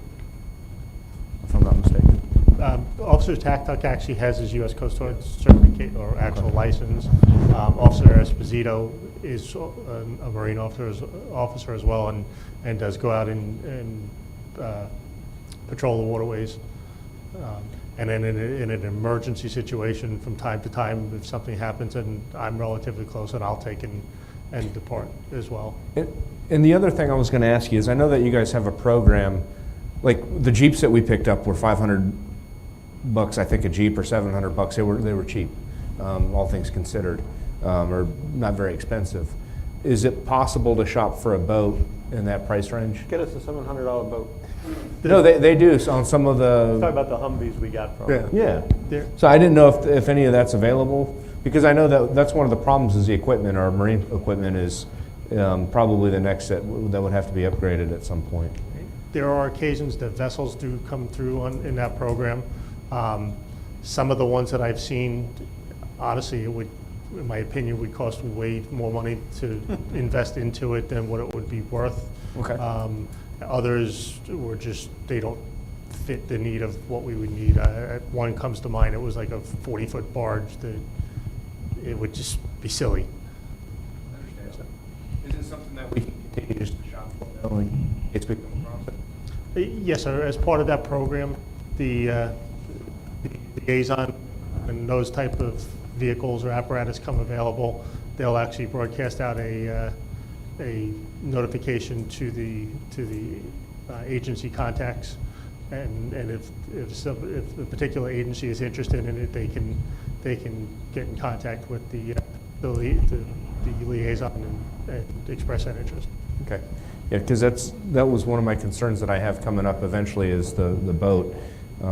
I've seen it on several occasions, not even fire when you guys go to use it. It's kind of dead sitting there. So I was going to raise that issue. But otherwise, I do see that the police presence on the weekends with the boat ramps, they've done a very nice job. I see them there helping direct traffic, and there's times when there's just mass crowds there.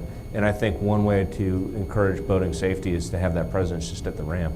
But I do like the plan, and I do think that it's important that we have some interaction, because a lot of the issues with boaters are probably indicative of the issues with the boat ramps, where 90% of the folks don't even live here.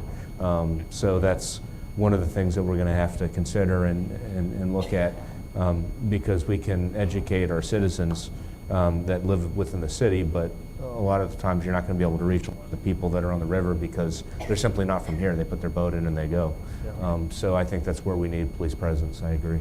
Okay. And then the other thing, I know signage on the water can be difficult to get past and different things like that, but is there a way to actually do some signage on noise volume for right behind these houses? Could we put some markers up asking, please, reduce your stereos behind, or anything like that? I do not know, but signage is fairly restricted on the waterways. I know. The county has an ordinance, but the signage that we would put at the ramps, we certainly could do that. One of my neighbors used to have an airboat, and he would pole out to get away from the neighborhood because he would go out at 5 a.m. But then again, that's somebody that respects the river. So this is what we could potentially do. I'm thinking something like that. I know, and the chief or captain probably know. Isn't there ordinances on how loud stereos can be in cars? Is there something we can also do to that for on the water? Yeah, that was actually going to be my question. Do we have an ordinance specific to noise on the water? Pasco County has an ordinance very specific to time and on the water in residential areas. And well, that's you guys may be residential behind familiar. people's houses, definitely residential. So that's where it comes to play. It's actually pretty quiet. If we got that, there'd be incredibly happy campers. But if we could even get close to that, it would be if we great. posted at the ramps and we could actually get signs that some of the people would allow the sign to be actually on their seawalls as well, so they would be visible. Then we won't get tied up with the signage on the water. Yeah. So We can look maybe at that. that will help calm it down a little bit. I know people see something, their reaction is, oh, I better shut it down. Okay. And I have one more, just jump in, I apologize. Your initiative here is also an educational piece. Yes. And I, again, thinking outside the box, teaming up, partnering with our fire department, who has a brand new boat, putting an officer with a firefighter on their boat and Safety inspection, no. We got a John With 2 oars. Just one more. We got a motor. But again, doing the safety inspections and being able to utilize that boat, and again, having that presence on the water, well, may help a lot to educate the people. I think what we were hoping to do is from y'all, get your approval to move forward. The initial thought was to work with the chief. He's new. You certainly may know a lot of folks around, but the Coast Guard and all the other players, at least it would be entrees, so it helps him get to know people. And also it gives us a way we can feed back to the community these types of things are going on as well. So we thought that would be an effective way to at least take the first step, see where we end up, bring that back to you guys and say, hey, here's what we thought come to mind as next steps along this. I like the whole direction of the whole thing, Carl. So Right. you guys did a great job, and I want to just commend you on that. And Thank you. I think we all want to move forward with just basically the way you've laid it out. And Mr. Mayor, I know there's probably some people on the phone that were anxious about this, so I'll just leave. Well, that's what I was going to move to next, 'cause I know that there were some people that I Can think I that... ask a question? Yes. Is it possible to work with some of these places like the U.S. Coast Guard and the Florida Fish and Game and Wildlife and ask them to increase their presence in our area while we're working on this?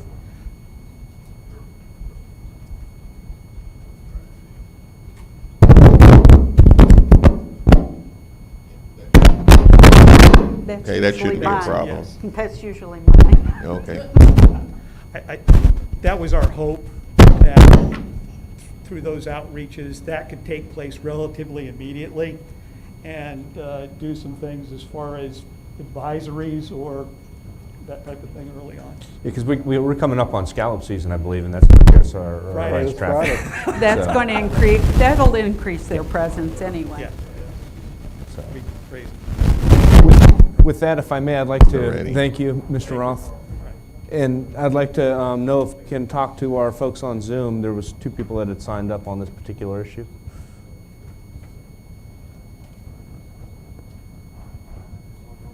Okay.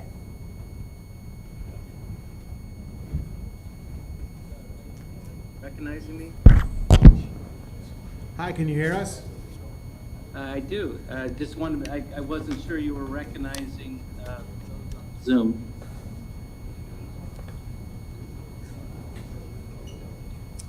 All right, we're ready. Go ahead and state your name and address. Oh, I'm sorry.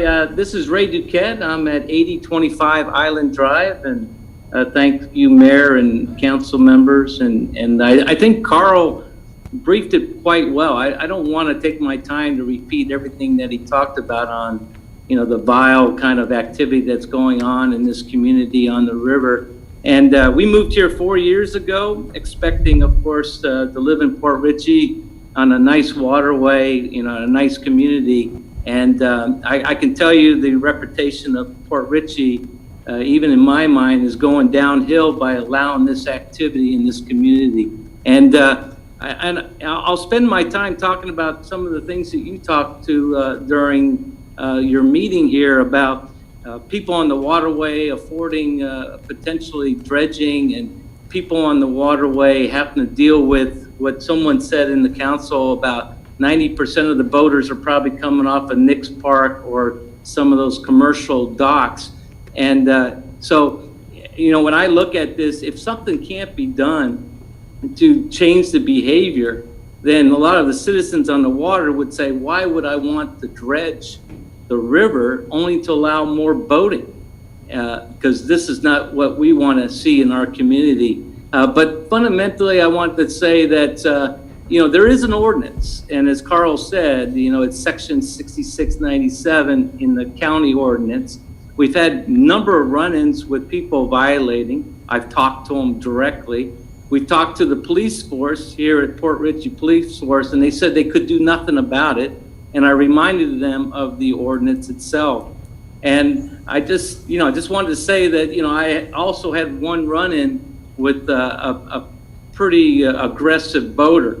And he does it quite often. And when he came up to me after I said, "Oh, you guys are always calling, the cops on us," and they're laughing at you. Now, I don't know if that's true, but these guys, they're basically making fun of us, complaining about our community, complaining about the noise. I'm just asking the council, and I appreciate you listening to us, is to take action. And I believe, as Carl said, anarchy can be controlled by action, not sitting back and letting it happen. So I plead for the Port Richey Police Force. I plead for the county to actually start fining, because voters will communicate amongst voters. And if Port Richey is fining people, they will stop. Thank you for your time. Thank you. And there was Kathy Duquette as well. Yeah, I just want to say, we moved here 4 years ago thinking this was going to be our forever place, but it's not peaceful. I'm a mom, I'm a grandma, and I don't want my kids out there listening to the sexually explicit and the racially nasty lyrics that are loud enough to vibrate our windows. I get emotional when I talk about this, and I understand that the river is a recreational venue, but it's also a family community. We should be able to enjoy being outside as much as anyone else, and the lack of enforcement is making that impossible for us. We need to have the river patrolled to enforce the law and not be told that there's nothing that can be done about it. Thank you for your time. Thank you very much. I actually have one more item. Okay. What is the allowable decibels through the Pasco County ordinance? And you don't have to answer that question right now. Is that something we want to consider matching it to our on-land ordinance within Port Richey? I think, like you said, if we put the signage up, we could actually put, decibels. You could be ticketed for decibels over a certain amount. Just give them a warning right up front. That may deter a lot of people from cranking up their spirits. Let me ask the person that's probably going to prosecute this from our city attorney's standpoint in terms of, is the ordinance as it's written with citywide, does it matter whether it's on land or on water? I guess is the question. Depends on what you charge him with. I wouldn't be prosecuting a guy like you would. It'd be a state attorney, right? I mean, well, if it's an ordinance. Well, if it's an ordinance, and I think you could prosecute the ordinance. I'm not sure Judge Gray would grant it if somebody defended it. You understand what I mean? I think the intent of our ordinance is for the land. Okay. The county ordinances obviously wouldn't apply here, regardless of the fact that it's on the water, not with regard to noise. We can't have their noise ordinance isn't for our water. Could we write a separate state one water? It's state water. It's not the for county's water? water. It's not our water. It's the state water. But it's within our it's within our town limits. The county can't have an ordinance violation in our town limits. So we could write a specific ordinance on the water for Port Richey. I think we might be able to. I'd have to look at that. If we could do that, then the one we have now we could enforce if we're allowed. Do you understand what I'm saying? I think we probably could. Whether the judge would, if they fought it, but most people aren't going to fight it. It's probably never come up before, but I'll look into that, get back. If so, it'd be a matter of enforcing it. Most likely, I'm going to come back and tell you, enforce it once, and let's see if the judge will uphold it.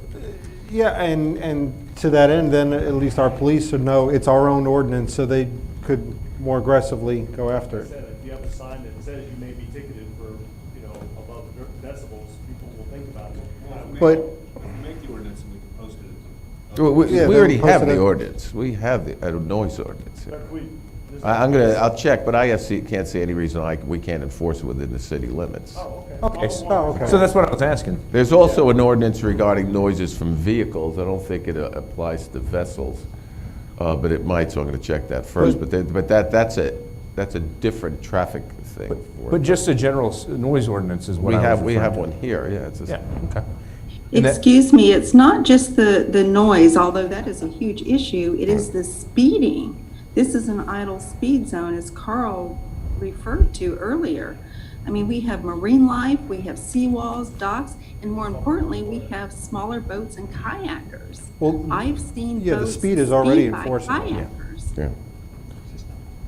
That's an ordinance also, Steve. Yeah, that's already. That's a matter of having. That's an enforcement issue, not a. That's a- correct. Yeah, a correct. council issue. It's nothing we Correct. have to change. Correct. One more question, and maybe the chief or Carl, you may even know. I know the Coast Guard has people who are Coast Guard auxiliary, and they'll use their vessels as a Coast Guard auxiliary boat.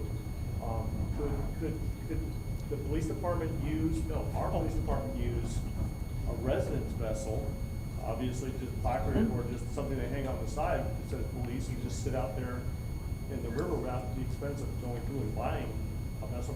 We're a boating community. There's got to be somebody who would allow us to use a vessel on the weekend. Is that something that could be done, Chief? Can we do that? I wanted to see if we can direct that question this way. Yeah, liability issues. you know. Liability problems. Yeah. I mean, just off the top of my head, I think there may be ethical issues, things along that nature. You know, engaging vigilante help can be a bit problematic. you know. Correct. Here's a secondary question I have, and more to what you cued on. We don't have a great boat right now from a police boat, but you can get decent boats from a recreational level for $20,000. What is the delta? And I know a new police boat is $100,000. What does it take to get us to a used, recreational vehicle or recreational boat to a police boat? What is? I was asking the county about that because okay. they auction. Some of their boats are already outfitted with everything we would need, and they have the single engine via hull boats that are the 23-foot boats that would be ideal for our waterways as well. And you could probably get one at auction, I'm guessing, from that 20 grand range, maybe 30 grand range, somewhere in there. So that's the question is. You have to repower it, which is usually the part that goes down. Correct. So it would still be fairly cost effective. But is that something we want to consider in the next budget? I agree there's tons of things in the budget and that, but we could penny for Pasco that as well, I believe, if we were going to do that. So. But penny for Pasco is going to get hit pretty hard too on the next budget. Recently, I No saw. offense. Recently, I saw Newport Richey Police Department with their boat in the river. If we could partner with them, the mutual aid. It was operating. It was out there by Sand Pebble. The two officers, and don't know what they were doing, but they seemed like they were enjoying themselves. One of the complaints that the residents have had is that some of the enforcement has gone out beyond the river, and it's not really where the problem is, at least from the residents' perspective.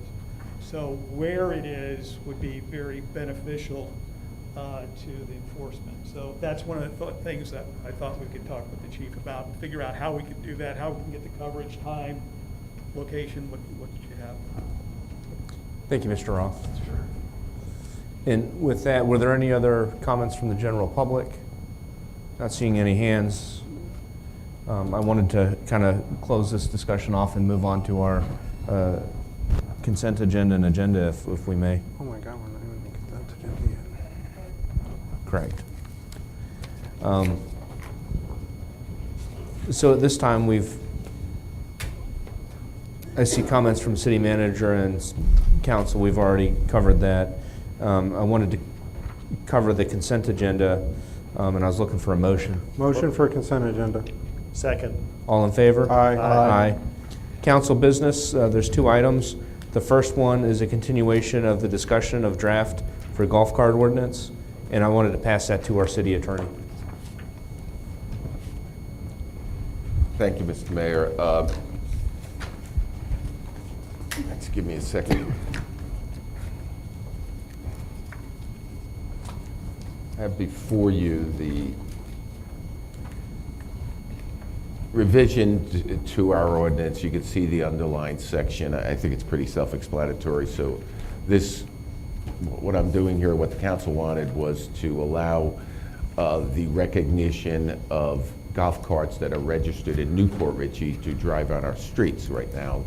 Someone from Newport Richey, if they wanted to drive golf carts on our streets, they would need to have it registered here. Okay, so that's what this does. I didn't put Newport's, I could have just typed in Newport Richey's, the carts for people that live there. I could have did that, but I found it to be better to do it by written resolution. When you pass it, you decide you want to proceed in this manner. Then on the second reading, I would prepare a resolution that says, you know, we, City of Port Richey recognizes Newport Richey golf carts. We also set our fee for ours by resolution. I just didn't want to make it permanent by putting Newport Richey. If you changed your mind later, it would take a full, you know, change of the ordinance. So that's the only reason I did it by resolution. Both ordinances are there. Yeah, you can see you're concerned about whether they register their carts the way we register ours. There are certain state statutes. If anything, they're probably a little more strict than we are. This is just for golf carts. So you still want to proceed, just let me know and I'll bring it back for first reading and have a resolution with, a written resolution on the second reading to allow Newport Richey's golf carts to ride on our roads. I can answer any questions. Thank you. Relatively simple. I was going to open for discussion and questions here. My only question is, have we set any sort of reciprocity with Newport Richey? It's kind of why I did it by resolution, in case they don't. I haven't, that's not my place. I guess you'll pass this, see what they do. Well, I'm not sure if that would be through the chief, because the police department will certify these. So would that go through the police department, or is that going to go through maybe city manager to contact them? I'm sorry, when you say certify them. Well, we certified our carts. Right. So I'm sure that their police department must certify. They have the same process. They do, okay. Yeah. So the only thing we have to have is joint reciprocity for Well, back and forth. right now, it's against the law for someone from Newport Richey to drive a golf cart that's not registered in this town, and vice versa. Now, I don't think that's ever happened, but We're showing our cards first. Thank you. Yes. Right. And with that, just so you know, I've met with the mayor over there, and he liked the idea of it going both ways. But with that, I've talked to our city manager briefly about this issue, and I think he has a meeting scheduled with Debbie Manns, if I'm not mistaken. So I wanted to turn that over to you and elaborate it to you. Thank you, Mayor. That's absolutely correct. I have a meeting actually Thursday of this week, I believe at 10 a.m. with Debbie Mann. And I'll definitely be talking with her about this issue. Reciprocity, I think, will be a good thing for both cities. And the other thing I wanted to touch on with reciprocity is if we have reciprocity, I think that we have to have the same requirements, in my humble opinion. I don't think it's fair for them to have more stringent requirements. And the biggest issue that I have with where we sit right now, and I want to see if we can address this by consensus and have it put on the next agenda, is two things. We don't require insurance on our golf carts, and they do. And I seem to not like our policy where we don't have insured golf carts that are on roads. And then the second issue would be they have a yearly requirement for inspection, and we do not. So I wanted to see if we could address those couple issues maybe at our next council meeting by consensus. That's fine with me. Yeah, I think we should discuss it at the next meeting, table this specific thing until next meeting, kind of get an all-encompassing decision. Just so you know, I think that's a good idea as a practical matter. You can pass this and not pass the resolution, and it doesn't change anything, you know. Do you see what I'm saying? You could pass this and then say, hey, Newport Richey, you're going to do this too. Until you pass the resolution, it has no effect. It's just all I've done was make it easy for us to do that if you wanted to. Does that make sense? So you can discuss it at the next meeting, but that's all I'm doing here. Making it easy for you. Will it be ready for the next reading by the next meeting if we proceed in that fashion? It's ready now. I could bring it for a first reading, but you can wait. I mean, there's no rush. It's totally up to you. I'm just telling you what I've done isn't allowing it yet. It's the resolution that allows it. I'm just changing the ordinance to give you more latitude to do something like that. Now, you want to change that. You want to change our ordinance or to match theirs. That's something different. You might as well, you can do it all at once. It's not a big deal. There'll only be one advertising charge unless there's a rush. Wait till then. I think if we're going to ask them for reciprocity, we should have the same requirements. So I'd like to address it all at one time. I think insurance is a good idea. Yes. But, yeah. And also yearly inspections.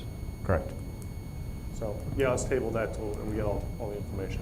Okay, well, I'll just bring it back as a, Yep. you know, whatever you want to do with it, whatever's, I'll just put it right back here and you'll decide what, I guess Mr. Sossaman will talk to them. Okay. Thank you very much. So with that, I'm going to close item 4 from council business, move on to item 5, which is discussion of salary for city manager search. And I was going to turn that over to Mr. Sossaman. Well, thank you, Mayor. I've been in contact with Colin Bensinger of Colin Bensinger Associates about the search, and they might be a little bit behind right now from a calendar perspective. And I think he, a few days ago, emailed all the council members his proposed schedule. And as you can see from that, his brochure, if you look at his website, it says "Coming Soon, City Manager, Newport Richey," and that's the way he normally does business. What he's waiting for you to do is, before he puts that brochure on there, is to decide tonight a salary range that he can put in there. And when he says a salary range, he's recommending somewhere between $90,000 and $120,000. This is after he's done a salary survey of other comparable sized cities, towns in the state of Florida. He's fairly thorough in what he does. And he says, usually when he says his practice is usually to, that if he said, say, 90 to 120, then he'd want you all to say if you want to, stay at the bottom of that range, or whether you'd go to the midpoint, or whether you'd even consider going to the top of the range, depending on a candidate. Because what his normal practice is to bring to a city council or county board of commissioners, whoever he's got a recruitment for, anywhere from 3 to 5 candidates. But what he usually does is sends you a list of 10, 12, something like that, and then lets you decide from the ones he vets, if you will, because he checks everything from background. You have to give him an authorization to look into everything about you. It's just like a doctor's exam, so to speak. So he does that. So he's saying that in his opinion, somewhere midpoint or higher is probably better, but obviously that's up to this council to decide. And as soon as I get him your decision, that he can put that full brochure on his website and not just say "coming soon." It will be an active recruitment, if you will. Thank you for that introduction. If I may, I was going to open up the discussion amongst council. I did review some of the correspondence and have spoken to Colin as well. One of the things that I noted is that 90 is on the very low end, 120 is on the high end, but he did suggest you may get some better candidates if you go up to 130. And he did put that, I think, in writing in one of the emails that went out to all of us. And in what he was suggesting is that you may get much better candidates at the 130 mark, and whether or not you pay them 130 or you offer them 110 or 115 or 100, whatever, that it may behoove us to widen or open up that range. So what my recommendation or thought was to set it from anywhere between 90 to 130, which gives us a lot of leeway in terms of not only what we want to pay the next city manager, but also I think will draw, more qualified candidates into this pool that we're going to choose from. So that was my thought, and I wanted to open it up for discussion amongst council. The only item that I thought of is something we have to consider is if we do take on an assistant city manager, what that salary is going to be and what portion that person will be doing the daily work of the city. Because I know the last one we had was a highly paid, well, I consider highly paid assistant city manager. So running with, if we have 2 high paid people, we have to consider the salary in a different way. So I just want to keep in mind, if we do that, we need to consider if we're refilling that position, not that we decide, but the city manager decides. I think that's going to pay into what kind of a salary range we can actually pay. I agree, and I think it's going to be up to our city manager at some point whether or not they're going to open that position. I personally think the assistant city manager for this size city is a little bit of a redundant position. I think the next city that has a city manager, assistant city manager, is Clearwater at 120,000 people. There's a little bit of a population differential between the two cities, so that For my thinking, the 90 to 120 was right in my original thought process when we were advertising or looking for a new city manager. I think you will probably come in at somewhere over the $100,000 range for that. That being said, and I've been applied to many jobs over my course of my life at stated ranges, and they are stated ranges. Everyone kind of knows that you will, there is the possibility that the person will go over, or the entity will go over that stated range for the right person. So, if I was making 130,000, or I'll say 120,000, and it would, I would want to come to the city of Port Richey for 130,000, I would actually apply to this, even though it's stated at 120, because there's negotiation process even there too. So, that being said, the salary range is just that, a stated salary range. There's also other negotiation items that can be put through. We really have to look towards the budget. I know our previous city manager made towards the lower end of that range. I think 92 or something. 95, I think, was his overall. Was with an assistant city manager. So Right. if we don't have an assistant city manager, it's Exactly. perfectly understandable to pay towards the 120 range. It's a rule of thumb. I don't think you're necessarily going to knock out any candidates because of the 120 versus 130. You're also coming into a good time in terms of employment. It's slow in the employment market. What do we have? 14% unemployment. Again, that's not necessarily targeted at this specific juncture, but I'm perfectly fine with the 90 to 120. Let's see what comes in. If candidates don't come in that are meeting our goals, we can always reissue and readjust our salary range to attract something higher. I think in the fiduciary duty towards our citizens, we can't open the pocketbook right away. Or at least say we are.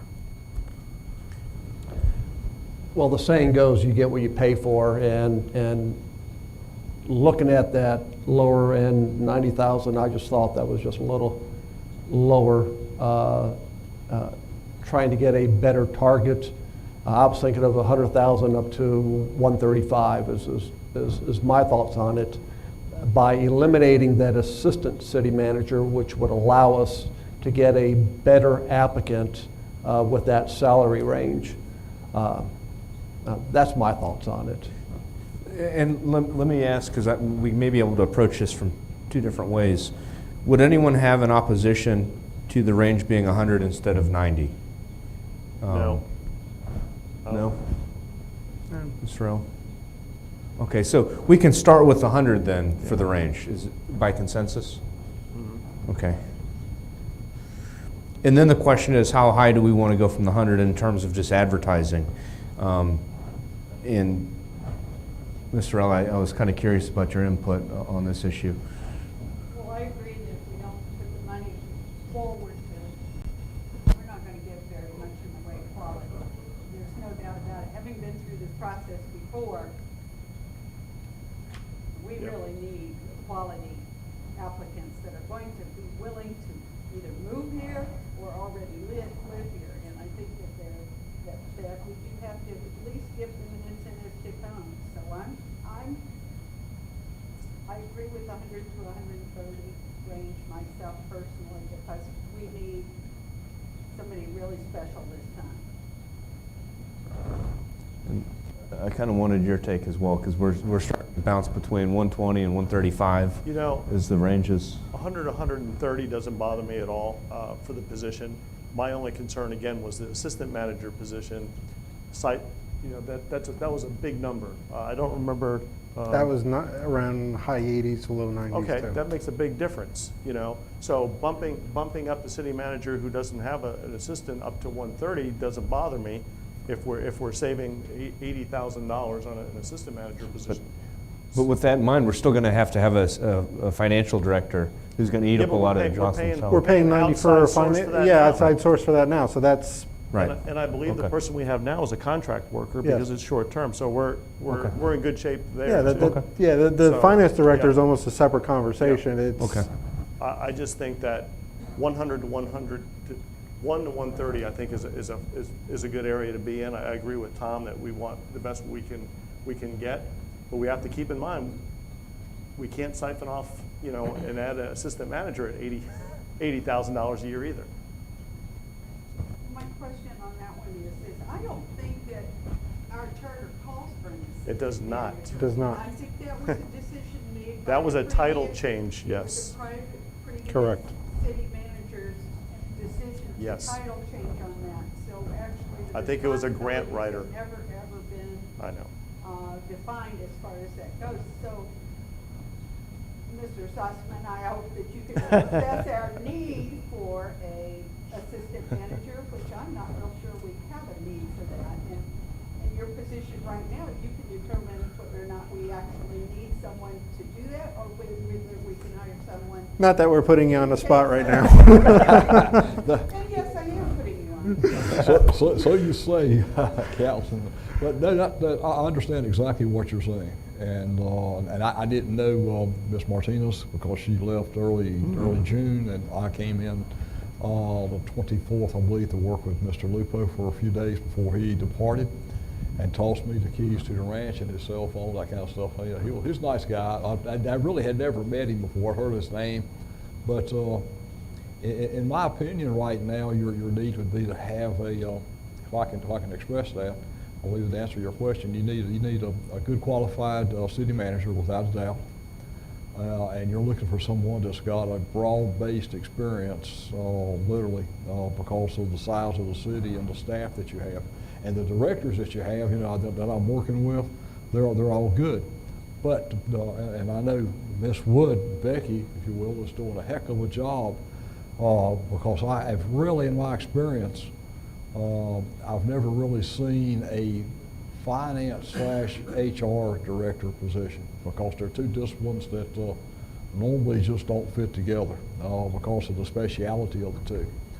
So just now, just from my initial observation, is you might be better off to have a good finance director and a good HR director, two different positions, as opposed to having an assistant city manager.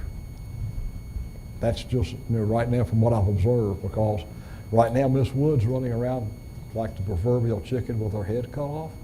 I bet she's doing a good job. Don't get me wrong. Don't get me wrong at all. She's learning on the fly, but she's trying to do HR as well as finance, and she's also trying to do IT. And so that's another position that's. I think there was, from what I've heard, there was an IT director at one time, or IT manager. But those are three that's kind of rolled up into one, and she rarely sits down. The person that I brought on as an interim finance director, as you've indicated, Vice Mayor, as a contract employee, what I'm hoping he can do is to teach her, do kind of like a brain unload, if you will, because he's got a lot of experience as a finance director as well as a lot of experience as a budget director. And those two things are a little bit different, but with cities this size, they can work out perfectly. But that's my initial observation, Councilwoman. Can I ask you the magic question then? Yes, sir. If we don't have the assistant city manager, but we have a finance director and an HR director, can we still afford a city manager at 130? I would hope so. I would think so, yes. In talking to Mr. Benzinger, who actually called me yesterday, prior to the meeting today, he asked me, how things were going. I said, well, I'm staying really busy, and told him that we were looking for a finance/HR director. And he said, are you serious? And I said, yes, I am. And he said, let me ask the obvious question. How long has the city been looking? I said, about 18 months. And he said, that's an obvious reason. Is that something that you're thinking about doing, is instead of having the assistant city manager having two separate positions there? I'm trying to evaluate it now with the time. So like you asked earlier, if I would make any change like that, when I bring it back to you all, and of course I didn't want to bring it back to you all before I made that change, because obviously I wouldn't want someone to pick up a newspaper or a journal and see Port Richey's advertising for a finance director and say, wait a minute, I thought we had a finance/HR director. So I would want your blessings definitely before I do something like that. Okay. What we need to do now is wait for you to evaluate what our city needs are in regards to personnel, and come back with a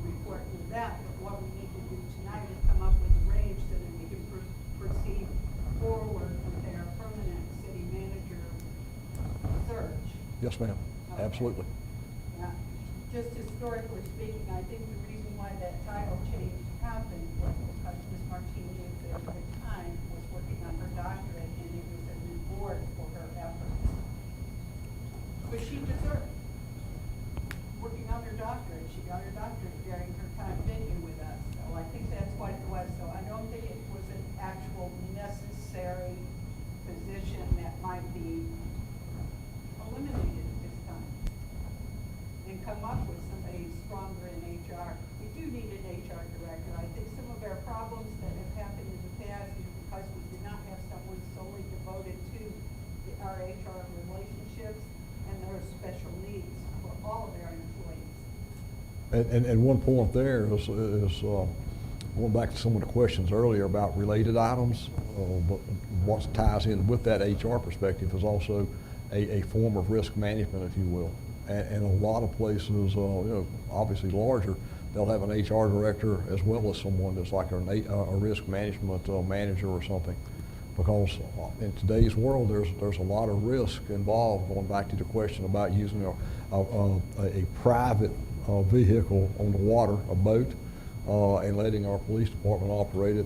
As our city attorney pointed out, there are some definite liability issues because of that.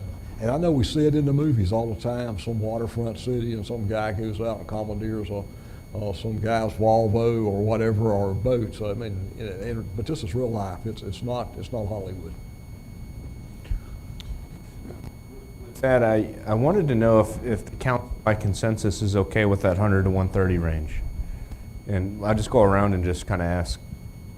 I'm good with that, yes. I like 120, but okay. It's the recommendation of the person we hired to do the job. So you're 100 to 120. That's fair enough. The 100 to 130 is mine too. So, are we okay with the 100 to 130 by consensus, or should we put it? I'm not going to fall over okay about it. So we'll do it by consensus, 100 to 130. If you like, Mayor and Council, with that consensus, I can contact Mr. Bensinger tomorrow morning and ask him to go ahead and complete his brochure and advertise accordingly. And can I ask you maybe for the next the council meeting to put it not on for our discussion, but when you go into your general comments, talk about maybe how you would like to restructure the city or see it in your opinion in terms of personnel? Yes, Mayor, I'll do that for you. And just to give us your opinion and your update, not for our discussion because that's ultimately going to be your decision, but it'd be nice to kind of, as you go in maybe a couple weeks, you'll have a better idea of what you think. Right. I'll be glad to, because just a little bit further on that, I have asked some professionals in the area. One person that's a trainer and does classes for cities and counties, not just in Florida, but in other states.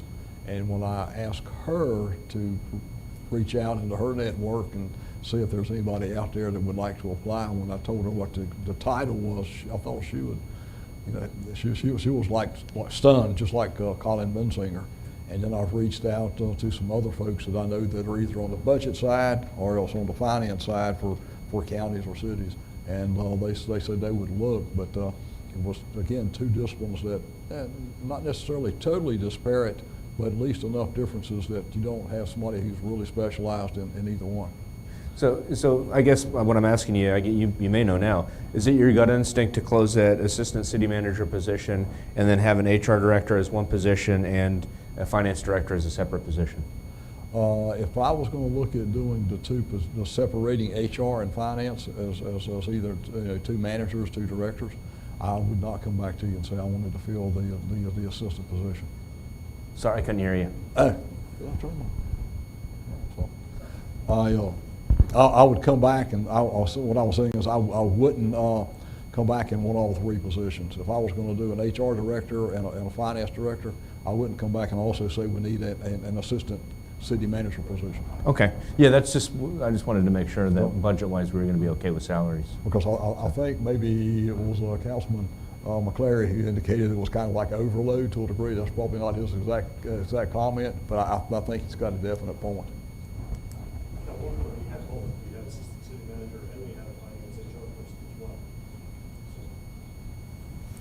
But I like, I have seen where the HR manager would report to the CFO, and they put it under, because it's a risk management criteria, so they always put them under the CFO, but they are two separate disciplines in and of themselves. My point being was that I agree. I think it's better to have the HR and the finance person underneath the city manager, not the assistant. I agree, wholeheartedly.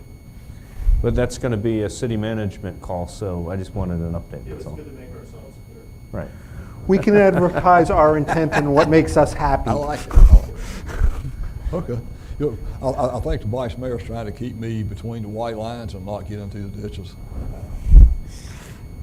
Thank you. With that, I think we'll close our discussion for salary for city manager search. And at this time, that puts us to old business. And I'm going to start the other direction and start with Mr. Kinsella at this point.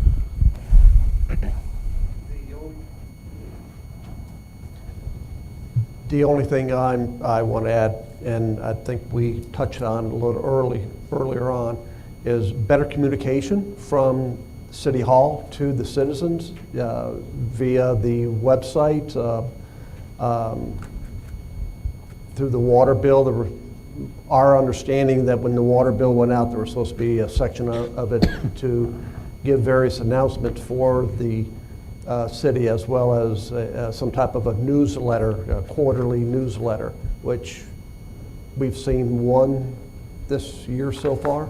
But bottom line, better communications, please. Thank you. I have nothing. I think we beat everything to death. I agree with Mr. McClary. Pretty much wore out most of the subjects. The only thing I wanted to touch base on old business was with the police department. I know we touched on the computers. The CAD system, is it up and running 100% with the new CAD system with police department and fire department? The computers that came in, like I explained earlier, the IT person from the county was in getting the officers logged in to the system. That is on the CAD system. So there are some terminals that are live on it. We still have some left that they still have to. And Okay, get so logged into. we're almost operational other than just some remedial training then? For the most part, yes. Okay, very well, thank you. That's all I had for old business. And mine was back to the CAD as well. So by next meeting, we'll be able to generate those call reports like we were asking for by that time? That is my hope. Okay. Because we really like to see those call reports, because that's it. With that, is there a motion to adjourn? Motion to adjourn. Second. All in favor? Aye. Aye.